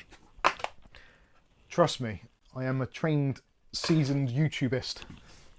So I'm going to need some other equipment. So I'm going to need a fan controller or fan hub. My actual jeans are falling down because I'm losing a bit of weight and I'm losing my ass. Which is probably not such a bad thing, to be fair. Fan controller. I don't know if I can use that fan controller. That is for 3 pins, 4 pins. Can I use that one? I'm going to try that. So this is one that Bob sent actually a long time ago. This is a little PCI fan controller. So you can stick it out the back and you can manually control fans if you want to. I've never actually seen a use for this myself, particularly at the moment.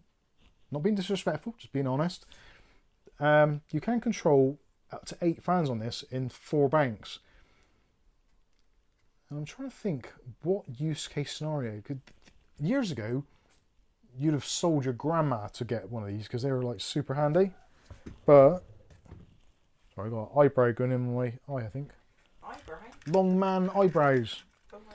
You can tell I'm 50 now, getting long eyebrows and all that. I'll be like David Heseltine or something. You'll have your own built-in sunshade soon. Right, let's see what I need to connect up here. So don't need any of those actually. I only need this for the RGB. So let's plug in the RGB button so I don't have to keep on having a reach around. Reach around. And I'll plug in the RGB.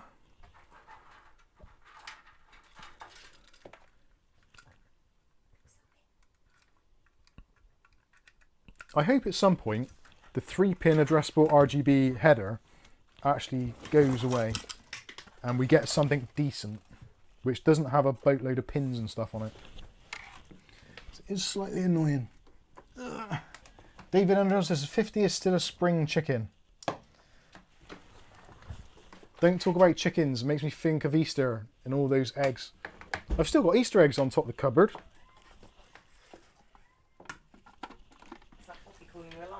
Poppy's saying, "You lying, Fatsy? Stop lying to your viewers.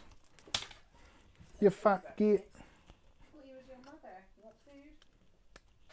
Molex connections for the win. And let's get a SATA on the go as well. I've actually repaired my GameMax power supply, which I've had down here for ages, 550 watt gold. And it's been traumatized because I disconnected the fan and I forgot about it and I left it on for ages and it got rather warm. Okay, this might work, so let's turn this on. Way! Right, there we go. We have addressable RGB. I pulled a muscle. I have actually got some. That's the trouble, when you start exercising, you start realizing there's muscles in your body and you can damage them. So there are the fans doing the RGB thing, and hopefully now, yep, if I press the button, it will go through and do various types of lovely, lovely things. So this is being done by the fans themselves. So in one of these fans somewhere, where I've no idea, it has actually got some type of control that it can do its own stuff to. So it's only your usual kind of RGB nonsense. If I press and hold, that turns it off. Press it again, turn it back on, and you can go through all the usual RGB stuff. So you get loads of colours, and actually I think, I'm not sure how it comes out on camera, but the white colour is actually quite a nice white. It's like the Daz white. Gets your whites even whiter, you know what I mean? I'm looking at the screen now, there's all sorts of colours, but it's a little bit behind on the screen. Let's click on live. There we go. Oh, it's close enough. Anyway, you get the general idea, so that is how they work. What happens if you add extra fans? How will ARGB... If you add extra fans, the ARGB, if you connect... Actually, that's... Do you know what? That's a freaking good question. And thanks to the kindness of members of our community, good friend of the channel, Andy Archer, hope you don't mind me saying this, has actually sent 6 of these fans. So there's the Jungle Leopard Leanne Lee rip-off fans. These are about 5 or 6 quid a piece. They do them in white and black, and also they do reverse blades as well. But these are actually really good also. So I am gonna, I think I've got one of these open already, because I tried some earlier. Thank you, Andy, I should say as well. So this will be the real test here. If I plug this into one of the fly leads off of the RGB, does it inherit the signal? I'm thinking it will do. It should do. But we will try it and see. How exciting. It's not really. I'm just saying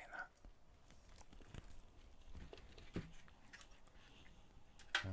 Let's put that up there. And plug that into there. And see what happens. Yep, so that just needs the RGB. So I haven't plugged in the fan control at all. And that is taken on the signal.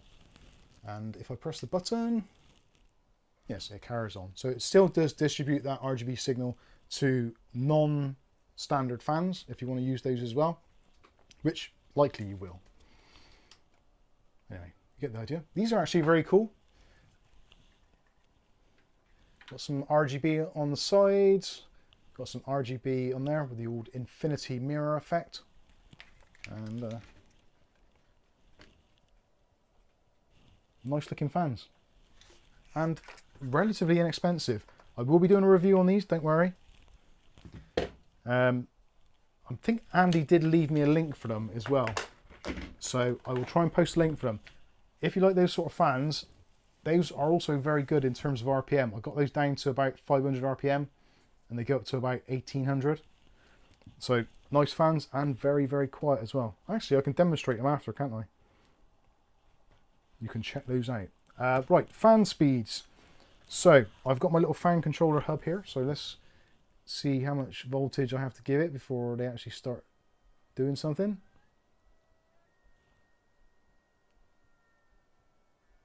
I can hear something. And there we go. So it's not like that at all.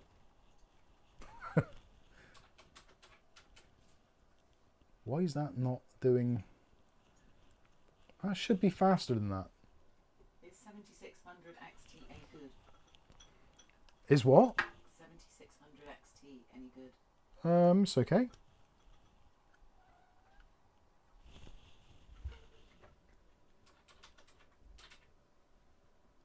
I'm not entirely sure what's going on here now. So these are, in theory, at full blast. What was the case price? The case price... Right, some of you actually were very close to the mark. So this case, at the moment, on Amazon.co.uk, has a placeholder price of £99.99. So £100. I'm not too sure, personally. For £100, there's a lot of competition on the market. An absolute ton. If you look at the likes of, you've got your Antex, you've got your Thermaltakes, even got Corsair competing at that price point. Gamdias, Mars Gaming. I'm not going to say NZXT because I hate them. You know what I mean. There's a lot of case manufacturers on the market who... See, I've unplugged the fans and nothing. Very strange. Right. For some reason, this isn't going as fast as it did earlier. So let's plug these in here and you'll hear the gale force. So now these are on flat out. Price off to his birthday party. Cheers, Sky. Happy birthday. No, is this random? Oh, happy birthday. 8 years young. Man, I wish I was 8 again. In bed, pooing myself. Don't put yourself at 8. I did. I was dreaming I was on the toilet. And I wasn't, I was in bed. We've all done it. Not all of us admitted it, but especially on a YouTube channel live to literally hundreds of people. Anyway, so this is with the fans on full blast, and at which point, are you getting cold over there? No. Can you feel that at all? No. Poppy's in the window. I need some form of thing There's 2 others blocking the window. to show the airflow on this, because it is kicking it out. The one on the back is doing a great job because hexagonal mesh is your friend, but these side ones, there's quite focused air as well, like straight rather than dispersing. So very nice. I think they actually look okay, and going through the colours and that, there's bound to be something which people like if you just want to stick it on static. I think most people realistically will just plug it into a motherboard header and use the control from that. I think I would, personally. Well, I know I would. 100%. Your babies are looking for you. Certainly. You get the general idea of what that is all about. Let me show you, as a comparison, what the fan speed is like on these. Andy Archer's in there. Hey, Andy Archer. Well, he might have been in before, but he's spoken. What do I need to do? I need to unplug that.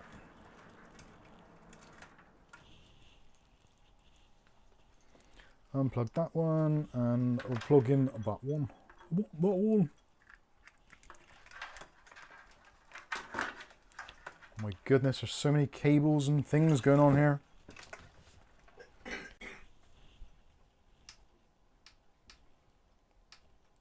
Right, don't mess me around. I want unicorn puke and I want it now.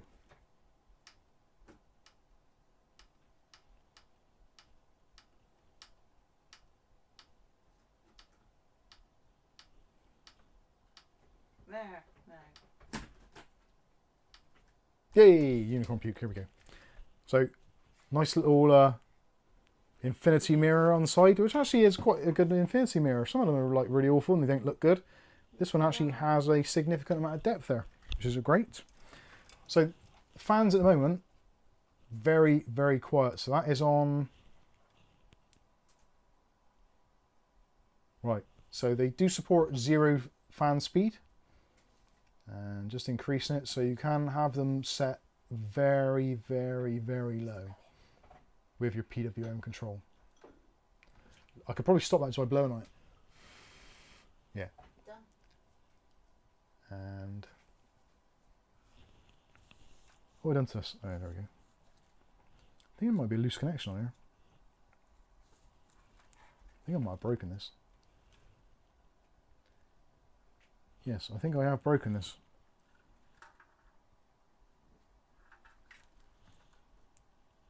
Maybe I'm not plugged in right. Let me turn this off a moment. Discharge that. I wonder if I've only got 5 volts going through here or something. Let's try another plug.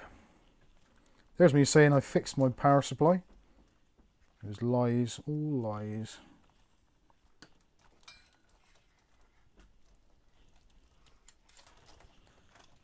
Right, let's try that one. I want that one. Bang! Fuck's sake. Egypt. Oh, that's better.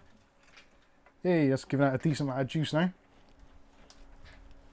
So that should be on full blast. It's actually moving a lot of air. And how low can we get it? There we go. So Zero Defects would like to hear the NZXT 8 backstory. there isn't really any real backstory towards the NZXT hate. It's just, if you look on our Discord, almost every single time that someone's had a problem with either their CPU overheating or their PC not booting up when they've built a new PC, it's almost always an NZXT AIO cooler. And there does seem to be a bit of an issue with the NZXT coolers, which if you tighten them up as you would normally, so when you're installing an AIO, normally you torque the screws down all the way down until you find a hard stop. With the NZXT ones, a lot of them seem to be not really set up for AM5.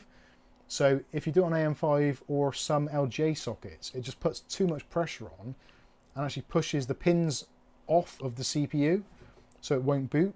And quite a few times we've told people on the Discord, just loosen off the screws on the AIO a bit until it fires up and boots. And lo and behold, almost every... Dave, go away! Almost every single one have done that, and it's worked. So there is definitely a tension problem with the NZXT coolers, which I'm surprised... Dave! Urgh. They're not toys. Well, they kind of are, but they're man toys. Not cat toys. Cat toys are different. Yeah, it seems to be definitely a tensioning issue with the AM5, because I think they've just they're just using the AM4 mount as an AM5 mount, but it seems that there's just too much pressure on it. It does seem to be affecting a lot of computers. It's almost got to the point now where if someone says, I've just built a new PC, it's not booting, rather than saying like, have you done a BIOS update, or have you checked this, or have you checked that, it's almost like, are you using an NZXT cooler? It's got to be that common at the moment. At least more so actually in the last probably 3 to 5 days. It has been going on and off, but more common recently. But I don't hate them. Well, I sort of do for their daft implementations of RGB and their locked-in ecosystem, which bothers me. Because I like NZXT products in general, but I wouldn't touch them for anything. The software and the locked-in system and not playing nicely with other stuff is worse than Corsair and dearer.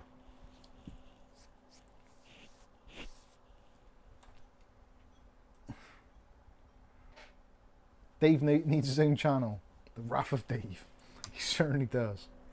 Anyway, so there's the fans. They're pretty solid construction actually. Very nice. And does seem to move a reasonable amount of air.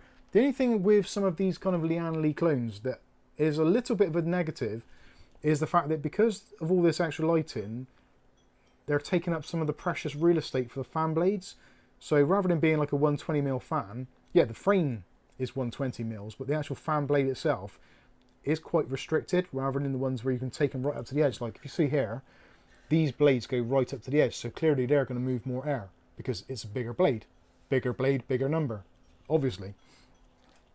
But still, I think they look very nice, and I'm very grateful. And I'm not too sure what I'm going to put them in yet, but I'm sure I'll put them in something. I've actually got the PC which I built up in the other room with the Tecware VXL. And currently I've got some CT Thermaltake 120s in there. I'm tempted to take those out. Excuse me, I have a frog in my throat. I wonder where that phrase actually came from. Inspector X. David Underhill says, NZXT sucks.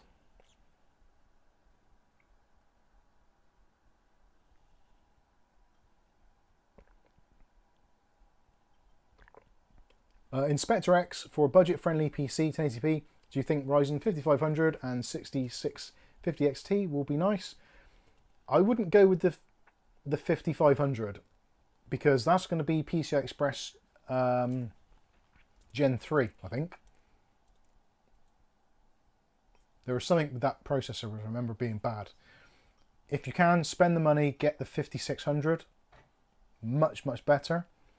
And of course, if you're using the AMD cards, they do rely a little bit on the bandwidth. So if you reduce the bandwidth on the PCI Express, it's going to suffer. But yeah, you're definitely in the right lines. I would, yeah, definitely go with a 56. Rasher says, P.S. Dave is a cool dude. He certainly is. Mohammed says, hi. How you doing, Mohammed? David Under says, NZXT are way too expensive in Australia. Ricardo says, hi, Mike, Catherine, admins, and everyone.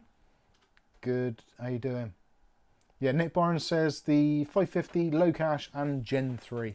So yeah, the 550 you probably want to avoid. If you're going to spend less money and you're really saving, go with the 4500. Have you got a sneaky behind the case? Because when you're reading the screen. Am I having a what? Crafty bear. Look at you. I'm having a cake. Right, let's turn this off because I'm done. Put a fork in me, I'm done. Shall we do a giveaway of some... Do some giveaways and you can announce them because my throat is giving up. Not my throat, my voice. Bob Fleming here. Alright, you ready? Nope.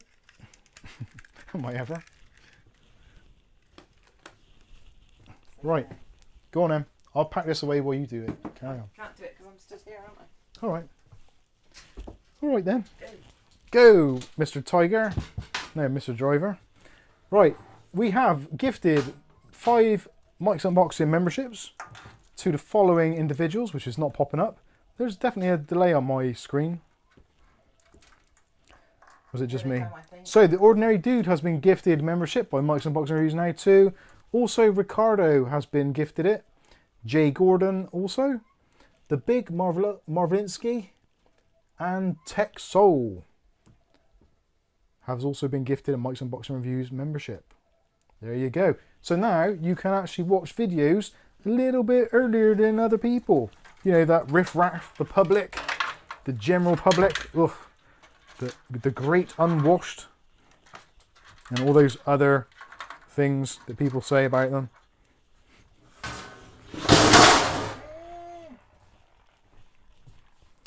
Well, bollocks. There's not much else I can say, but oh bollocks. We're not giving Dave away. Dave is not for giveaway.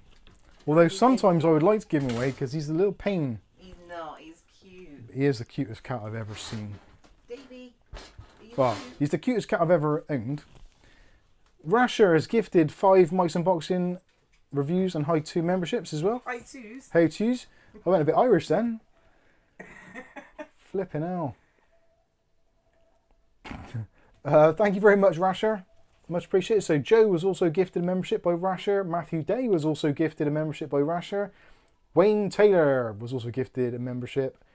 Snap Gaming and Atomic Sub. You have all been gifted memberships to Mike's Unboxing Reviews and How-To get early access to videos and also the use of arguably cool emojis in the chat if you want to. Most importantly, you get an early access, and also if you're on the Discord and you don't already have it, let us know and we will give you the VIP rank, so you can just be better than everybody else.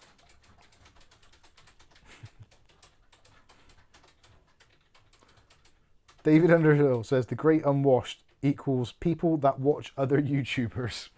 That is very true. YouTubers are the great unwashed. There's a lot of controversy about YouTubers at the moment. I'm not sure if any of you have paid any attention to it. If you are into photography at all, there's a little bit of a thing that's been going on with Insta360 and their 360-degree cameras, where they've been secretly paying YouTubers to do reviews, which is a little bit naughty. And of course, there are other controversies going on in the world as we speak, such as ASUS warranties, which, well, that one comes and goes, much like everything else these days. And actually, I am very strongly considering buying an ASUS keyboard. And can you think of an actual genuine reason, and I will take this on board, can you think of an actual genuine reason why I shouldn't buy an ASUS keyboard? I don't think that it's necessarily a bad thing and that I'm selling out in any way, because it's, when it comes to keyboards, it's a very hard thing to find something that you actually want, because they're all very different and they all suit different purposes. And my needs for a keyboard are extremely specific. At least, well, specific to me. So, do I forego my digit pleasure by not having the keyboard I want because of the ongoing strife with ASUS? Or do I just make a balanced, informed decision, knowing that if anything goes wrong with it, I'm more than likely going to be screwed? Yes, Kath. David Underhill. Lumix S9 also described as affordable, yet cost a small fortune. Don't get me started on the Lumix S9. Jesus. Right. For those of you who don't know, and probably don't care, and I'd be honest with you, there's probably going to be a lot of you that don't care. This week, Lumix, the digital camera people, or Panasonic, launched a new camera. Much to lots of fanfare, and they paid for a lot of YouTubers and content creators to go to Japan to test the camera for a very limited time as a kind of pre-launch thing. And this camera is supposed to be the bee's knees. Unfortunately, it is a very much, I don't like to use the word, but I think it's the best one in this particular instance. It is a particularly kind of crippled device. So they've taken the cripple hammer to it, and they've removed a lot of things which people like to use, like electronic, like a normal manual shutter. It's got a 15-minute record limit for videos, and the 4K video is a crop of about 60%. So it's basically an APS-C camera. So yeah, the fact that they've Maisie, Poppy, they marketed this camera as being like the YouTube vlogger's camera. Who generally vlogs for less than 15 minutes? And actually having a 15-minute record time thing is awful. When we started doing this, we had some cheap ass camera and it had some sort of record limit on it, and it was like, what time is it, Cav? What time is it, Cav? All the time. So annoying. And to spend the best part of £1,000 or more on a camera which can't record for more than 15 minutes is absolutely ludicrous. Mike's reboxing is flawless. I wouldn't go as far as that.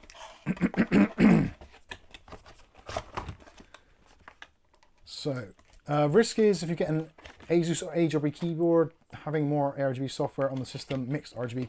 Now, because my video editing system at the moment is ASUS motherboard and ASUS graphics card, yeah, the ecosystem thing isn't a problem because I'm actually using Armory Crate, which, yeah, love it or hate it, it kind of is what it is. Ugly Bob, what did you say? I don't know if you want to read it out loud. Toad says, because ASUS keyboards suck and you should get a custom mech keyboard. The thing is, trying to get a custom mechanical keyboard that actually is what I want it to be. I want a full-size keyboard, a proper full-size keyboard, and it has to have some specifics. So the first specific is a detachable USB Type-C cable. That is absolutely imperative. It has to have a volume control wheel and a mute button, and it has to have function keys along the top. And a calculator button, perhaps. A calculator button would be nice. It has to have also shine-through keycaps with a large and legible font, and has to have, ideally, either extremely smooth switches or magnetic optical ones. So I don't think that's gonna... Toad says that's very specific, mine's very close.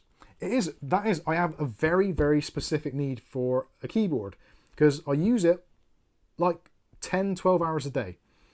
So there's no point in me having a keyboard that I cannot use, which pains me so much because at the moment on my desk, I've got the, well, I previously had the MSI GK71, which is basically perfect.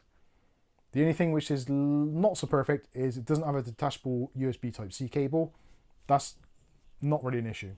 But that is the closest I've had to a perfect keyboard. And thank you, Ugly Bob, for sending me that. That was absolutely brilliant.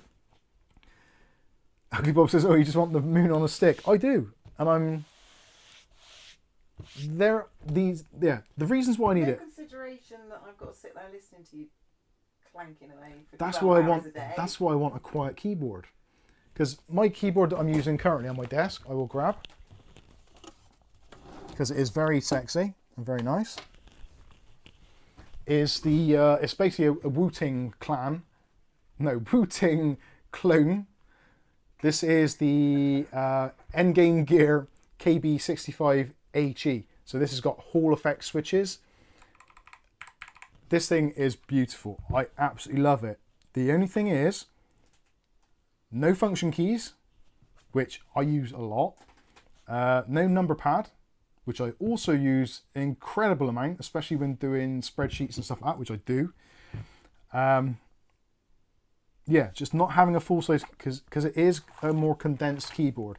It's ridiculously nice. I love this keyboard, I really do. And I've actually been on to Endgame Gear and said, please make a full size version of this. It would be my dream keyboard, it really would. But they're somewhat hesitant. So the gaming market, for some reason, wants a tiny keyboard, which I don't understand. Why would you want a small keyboard for gaming?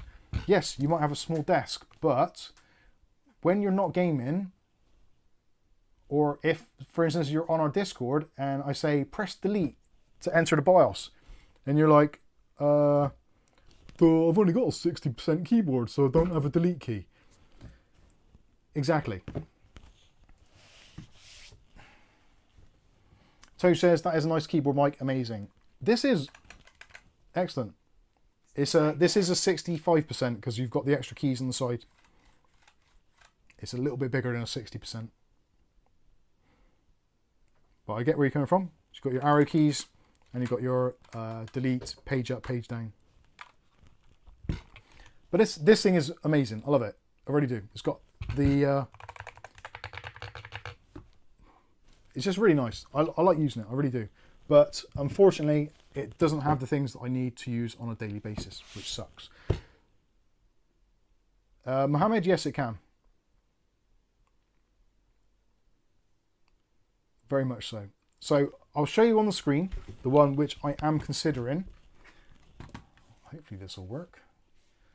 And you can tell me whether I'm making a tremendous mistake or whether or not this is possibly going to be the best thing since sliced bread. How do I do a new incognito? There we go. So ASUS. You can look at this up for yourself actually. It's the ASUS ROG Scope 2. There's two versions. There's the RX and there's the NX. I ideally want the NX with the snow switches, but I could go with the cheaper version, which isn't much cheaper. So actually, let's look on scan, because I can give you guys affiliate codes for that. That makes me happy. Let's accept cookies. Right, where's my thing? There we go. So stream desktop, there we go. So there is the ASUS ROG Strix Scope 2. So it has exactly what I need. So it has full-size keyboard, has function keys along the top, also has arrow keys, very important. It also has a dedicated number pad, which is also very important. There is a jog wheel on the side for volume control and muting, and you can press the ROG logo and it changes between lighting styles, and there was something else you can change it to. I think there's 3 or 4 things you can customize that button to do, but as default it is volume up and down. I think you can do it for fast forward and rewind as well on the jog wheel, which might be quite handy for Adobe Premiere. But yeah, importantly, very clear, clean, legible layout. Let's see if I can open the image in a new tab. There we go.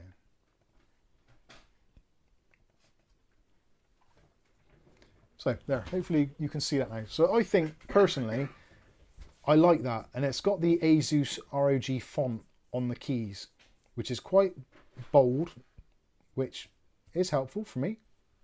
Eyesight not being everything it should be. It has a removable wrist rest, which I would never use. It also has a detachable USB cable, RGB control through ASUS Armory crates or others.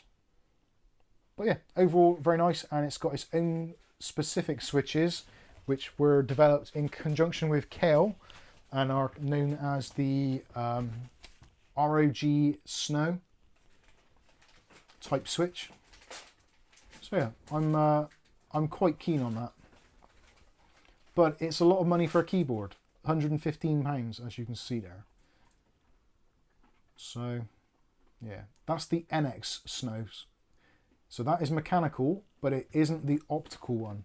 If you go for the MX Snow, which I'm not sure if they're going to have this here. Scope 2. Yeah, that's the one. So if you go with the RX, so that's mechanical, exactly the same keyboard, just different switches, and that has got the what they called ROG RX optical switches, which look absolutely amazing, and they sound really good as well. Yes, Kath? William, ISO version, Mike. Yes. The pictures on there don't actually reflect what it is. So this would be, well, I'm assuming it'd be the UK version. Lots of people have said they've ordered one and they got the UK, yeah, there we go, language, UK language. So they actually do supply that. That's actually on pre-order at the moment, but they have been available. I don't know whether to get the NX and try it. I do like the idea of magnetic switches, or sorry, optical switches, because of their length, and being that these aren't hot swap, having a longer lasting switch would be very beneficial for me, I think. So there you go. That is that's my thoughts on it. Let me read you what you chaps and chap S's are saying. Looks massive. That's what she said. She didn't. Hello. I think Ricardo might have problems, so you want to...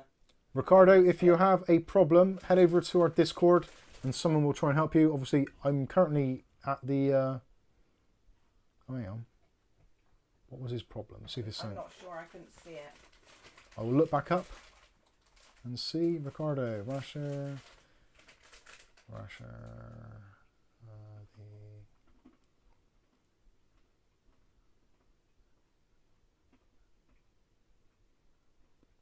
I see. If you're having problems with RAM sticks, this is going to sound stupid, and that's because it is. Take the RAM sticks out and lick them. Both sides, and then wipe them off with your t-shirt or whatever it is, just so they're not wet, and put them back in. There is a chemical in your saliva which will actually break through some of the grease and oxidization on the gold contacts on your RAM sticks. Don't ask me how I found this out, but I did it and it works. And I actually did it in a video, I think, to show it happening. It does work. Lick RAM, put it in the slots, almost 100% of the time it works. Discord link in case. I can't do the Discord links. I didn't put it in, did I? I broke the Discord links because I uninstalled my computer, reinstalled that, reinstalled my other PC. I have done a complete ASUS BTF or back to front zero cable build in my video editing PC, which is currently now, you guys have probably seen my desk before, haven't you? Normally my PC lives underneath my desk, but because the case is a little bit too wide by about 1 millimeter, I didn't want to risk damaging the case, sliding it in and out of the cubby hole, and it's impossible to get to. So my case actually now lives on top of my desk. So it's on show all the time, but it looks nice, so I'm happy. Anyway, right, let's move down and see what you guys have been saying. William Bodie says, question ISO version, Mike. Yeah, there is a UK version that I will be getting. David Underhill says, ROG key switches, El Cheapo crap. I don't think the new ones are. I could be wrong. I've watched a couple of reviews already on the NX and RX switches, and generally they seem overly positive. The only thing being is they're not hot swap, so if one of them dies, you're going to have to get the soldering iron out. But I've done that before, it's not the end of the world. Aletta says, so how does everyone feel about Windows 11 24H2, new spyware that snaps a picture of everything you're doing over a few seconds? I think it will be the first thing I disable. Yeah, if you've not seen it already, there's going to be a new thing in Windows called Recall, much like Total Recall. I guess they've watched, do you reckon that somebody actually in their software department watched Total Recall and like, what a great idea. If I knew we could roll back. And they are. So yeah, it basically takes, it doesn't necessarily take snapshots, but it does take the data as well. So rather than, like, some of you will visualize it as being like someone in front of your PC taking a picture, but it's actually scarier than that because it marks up all the hyperlinks, text, sounds as well. So it's like, where's privacy? And I think Elon Musk has already been quite outspoken in this, saying like, this is ridiculous. You imagine if this rolls out onto PCs in government offices, in company research, in the NHS. and someone gets hold of that information, because the recall stuff I'm guessing is going to be cloud-based, possibly. If not, it's going to be on the PC, which is taking up more storage room. So yeah, there's so many potential security risks and issues there that it just baffles me how they think this is actually a good idea. And actually, let's have a quick poll of you guys that are in the chat. How many times have you actually felt the need to know what was on your screen a couple of days ago? I'm going to say that that is an extremely rare occurrence. And to actually bake it into an operating system as a key feature seems somewhat draconian, or Orwellian, perhaps. I don't know. Very strange. Viali100 says it won't work on current CPUs. Yeah, there is the benefit in some respects that you need to have a kind of like an AI processing chip, or like a tensor core, I think it is. Something along those lines. They're probably doing it already, aren't Basically a Windows they? Telling us now. thingy plus. What's the thing? What's that stupid thing in the corner, which I still haven't removed off of here? Copilot Plus. Yep, you're all saying there, Texol never, Mookie MC 0 times Ugly Bob, Ashley Strachan 0, Mark Berry never. No, it's. Don't iPhones take photos of you every so often? They only do for facial recognition, but it's not your face. It's just that kind of depth thing. So they don't know what you look like, but they know how deep the craters are in your face. Which is why it didn't work very well when people wore glasses and masks. Aletta says never. Toad says rarely. Sonia Ward says unless you have a lot of staff working from home and want a way to double check what they did. In which case, yeah, back in the office. That's the thing. It's such a privacy concern. Don't get me wrong. I am a big advocate for Windows as an operating system. Give it its faults. It is used on basically the majority of all desktop computers. But why is that? Because it was given away. And because there's no option. Really? Well, it's not because there's no option. Linux is shit. Like, people are going to get upset at me, but it's not. No one can use Linux. If you're a gamer or you do different loads of things, there's things that you cannot do with Linux. Or it's the variety of it is. It's a great operating system, but it isn't suitable for the majority of people. That's all there is to it. Just because something's perfect don't mean that everyone should use it. Which seems like a really odd thing to say, but it's very true. And in some ways, the idiosyncrasies or flaws within Windows is actually what has helped to build the community of Windows PC users.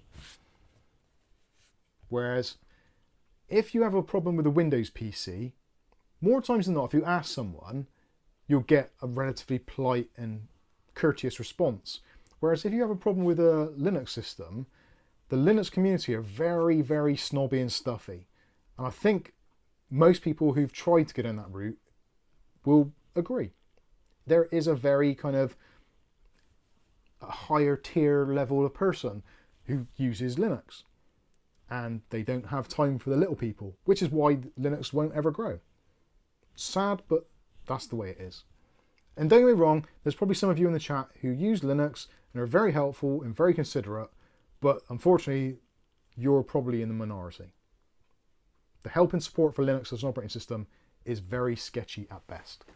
Whereas with Windows, because it's got a much wider universal base, But much more... There's no other options, is what I'm saying. No, there is other options, but they're just not usable. Well, you can use Linux, you can use Mac. That's what I mean. There is no other options really to this. Yeah. To the equivalent. Yeah, that's it. There isn't. There is So you're option stuck with that one because it's the only one that's really that does the job. there. Yeah. Yeah, because they've got you used to using it like that. Yeah, I suppose there is that to it. Ira Wolfman says Linux is very easy to break. I think all computers are easy to break in one way or the other. That is their beauty and also their downfall, because they are open systems effectively to some extent. Even the closed ones like iOS is still reasonably easy to break. I know because I tried and I broke it numerous times, but you learn as you go on. James Miscellaneous says, if we lick Windows 11 24H2, will it improve too? As soon as I get an ISO or a USB stick, I will try it and find out. I don't think so. There we go. Aurelia's already found it in the Windows, Microsoft Windows Client AIX folders. Seems to be Windows Recall app, and you can remove it. But can you remove it? It just says turn off save snapshots. Doesn't mean that somebody else isn't saving them. Dave Venador says, I'm sure EU will allow it to be removed quicker than an electoral promise. Yeah. Rolfman says, delete a YouTube video and they still have access to it. Yeah, it's very weird that when you delete a YouTube video, it comes up with numerous warnings saying, warning, if you delete this, it is gone forever. Yet it's still there on their servers.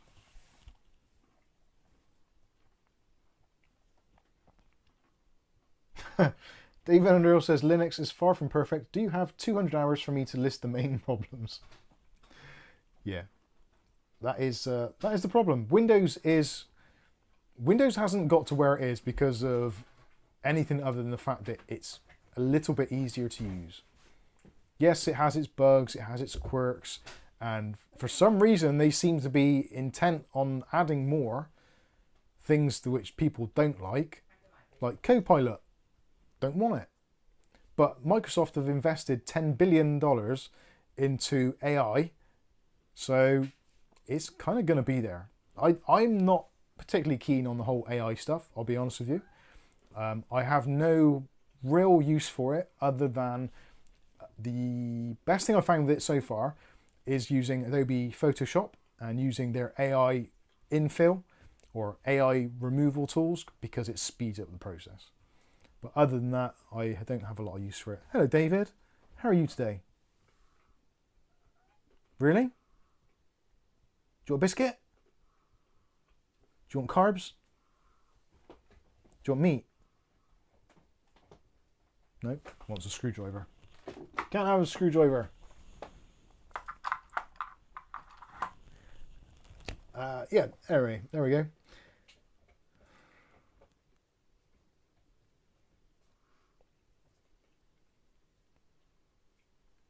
Tony Ward says, I know a channel that got a strike for a video they already deleted. That's impressive. Zero Defect says it takes away from real creativity, sadly. That is the unfortunate side of it. AI is a useful tool. And in the right hands, it is just that. But unfortunately, like anything at all in the world, whenever there's something which is actually useful or powerful tool, it will always be used in a bad way. There'll be lots of people who use it in a good way, but there'll be people that will use it in a bad way. Much like the internet in general.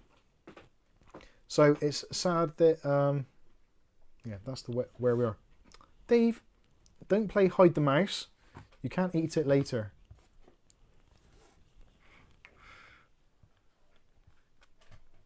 Ira Wolfman says, Windows 12 is needed. I've never liked Windows 11. 10 was fine. Yeah, Windows 10 was okay.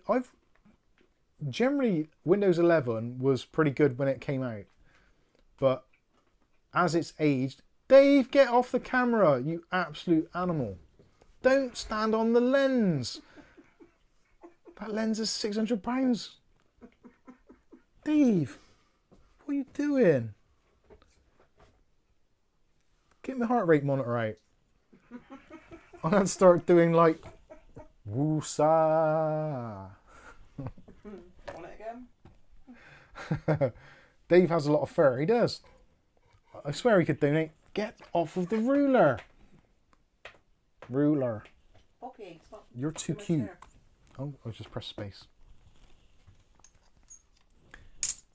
Ladies and gentlemen, I give you Dave.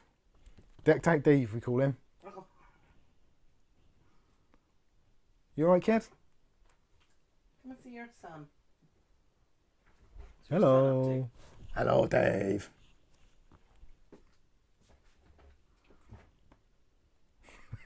Surrounded by cats. Ugly Bob says, oh, toe beans. Show your toe beans, Dave. Ordinary Dude says, my cows are less trouble than Dave. Yeah, and at least they produce milk.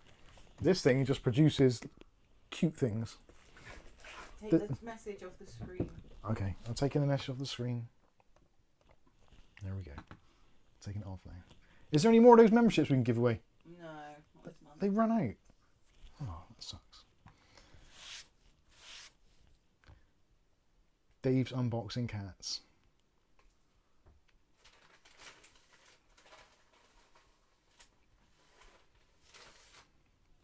Okay, right. I think we've discussed everything that I wanted to go through, and it's actually been pretty good. So if there's any last minute questions, get them in now. But otherwise, I think we'll start wrapping things up because Dave wants to go to bed, I think.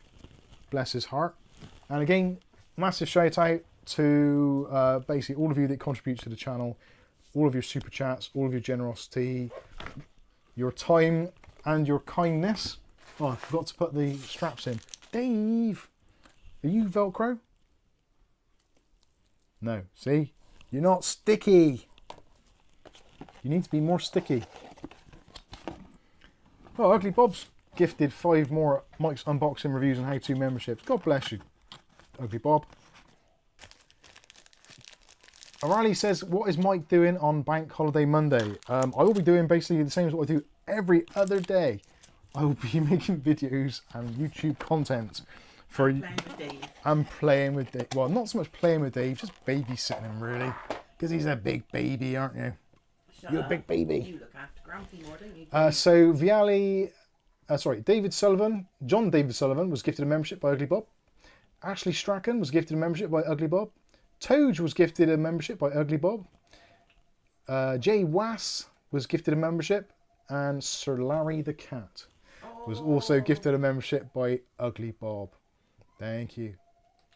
Dave, you need a YouTube channel. O'Reilly says, I know, I am just going to chill. Actually, to be honest with you, due to the fact that I've not been particularly healthy recently, and I'm still recovering, Bank Holiday Monday, I might actually take the day off a little bit. When I say that, when I say take the day off, what that normally means is not make a video. I'll still be doing all the Discord chat, all the emails, answering the YouTube questions, because I always do that every day anyway. That is part of my morning routine now, and I don't think I could do it any differently. Could we, Dave? We look forward to your questions. We do. Tell them, Dave. Well, he's lost for words. He really is lost for words. And also, I think he's got a furball he needs to get out. We don't do furball. But we do, Dave, don't we? Dave, what do we do? What do we do in the morning? Do we answer the questions? Oh, he's saying you need to lick your ram. But he hasn't got any ram, so he's licking his back. Ordering Juice says Monday is barbecue and beer. Yes, of course, because in America and Canada, I believe it's Memorial Day also. Is it Memorial Weekend? Am I right in thinking? It's good stuff. James says, Mike, have you had a chance to test out my utility anymore? I got to fix the light version of the full version, only the gift switcher. I'll be honest with you, James, I haven't. Due to ongoing illness and just trying to catch up with everything that I've not been doing, I haven't given it the time that it deserves. I do apologise. But I will do it at some point. William Bodie says, P.S. there is a new cat game out. Oh dear. Mookie MC says, for those new subscribers, be sure to click on the See Perks tab on Mike's main page. There you go. Aletta says, about time for me to get up on my walker and give my left leg a workout. You put your left leg in, you take your left leg out. in, out, you shake it all about. Shouldn't- Try thiamine, but we've done B1s before, haven't we? I might try it again, actually. James, please try thiamine. I will. For some reason, I feel like I need B vitamins. I don't know why. Just something in the ether is telling me I need B vitamins. Spirulina's full of B vitamins. I'll take thiamine. I got some spirulina, which is like jam packed with B vits. Wildlife Snapper says nothing worse than being poorly. Hope you're on the mend, Mike. I am getting better. The brain fog is clearing. The blurred vision is gone almost entirely. The bad neck. It's all part of the posture thing. I've got to sort out my posture, loosen up my neck. Been doing some neck exercises. Got to do some like mad stretches, like really stretching out this and the is it the mastoid muscle, I think it is, which kind of, there's a muscle which runs from there all the way down into your front and through your back as well, and it's all just like crushed inside, and yeah, it's causing me all kinds of grief, which is not good. Rasher says my wife nearly died from a B1 deficiency. Blimey. Yeah, I'm not keen on dying, to be fair. If it's like instantaneous like that and I don't know anything about it, it's like, okay.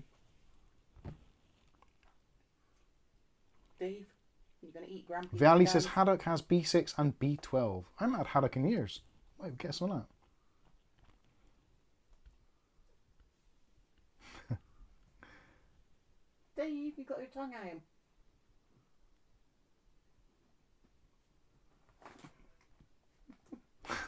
Wildlife Snapper. I was actually genuinely worried about you then. He said, my blurred vision is getting worse. It's lager induced though, I'm afraid. I'm glad that's all it is. Dave. She's okay now, good stuff. Right, Dave is attacking the camera, so we are definitely going to have to draw this to its timely conclusion. So again, thank you all so much for joining us on this recovery live stream. I'm getting there slowly but surely, so do bear with us. I'm doing what I can. Ultimately, Kath is a human being, I'm a human being. There's only so much we can do, and if we ain't quite up to it, then you just have to be well, grateful that we'll be around hopefully at a later date. So if we don't do a stream or we cancel a stream, it's not because we're being lazy or we just don't want to do it, it's because there are underlying health issues that we need to address. Simple as that. So yeah, trying to get there. We'll see how things go, and hopefully we'll be on the up and up. Get some sunshine, get some vitamins, get some nourishment, get some exercise, and yeah, hopefully things will start heading in the right direction. So again, thank you all massively for all your help, support, love, care and attention over the last however many years we've been doing this, and also in tonight's stream. You're all absolutely awesome. If you want to carry on chatting to us, you can do over on our Discord, which I can't put links in because I haven't programmed it into the Steam Deck. Frog in the throat. I haven't programmed the Steam Deck, so if you want to join the Discord, Kath's going to post that into the chat now. So you're more than welcome to join. Obviously, if you're putting technical questions in there, we are UK based. There are people overseas and around the world, so they may be on, but the bulk of us are from the UK. So if you put in something late at night, chances are you won't get an answer until early in the morning. Or later in the morning if it's me. Anyway, thank you all so much. Andy's on quite a lot though, isn't he? And I've been Mike. This is Mike's Unboxing Reviews and How To, and hopefully we'll catch you in the very next live stream. Thanks for watching. And now I get to press the button. Ooh. Sorry, I'm still reading your comments. Feel free to carry on commenting.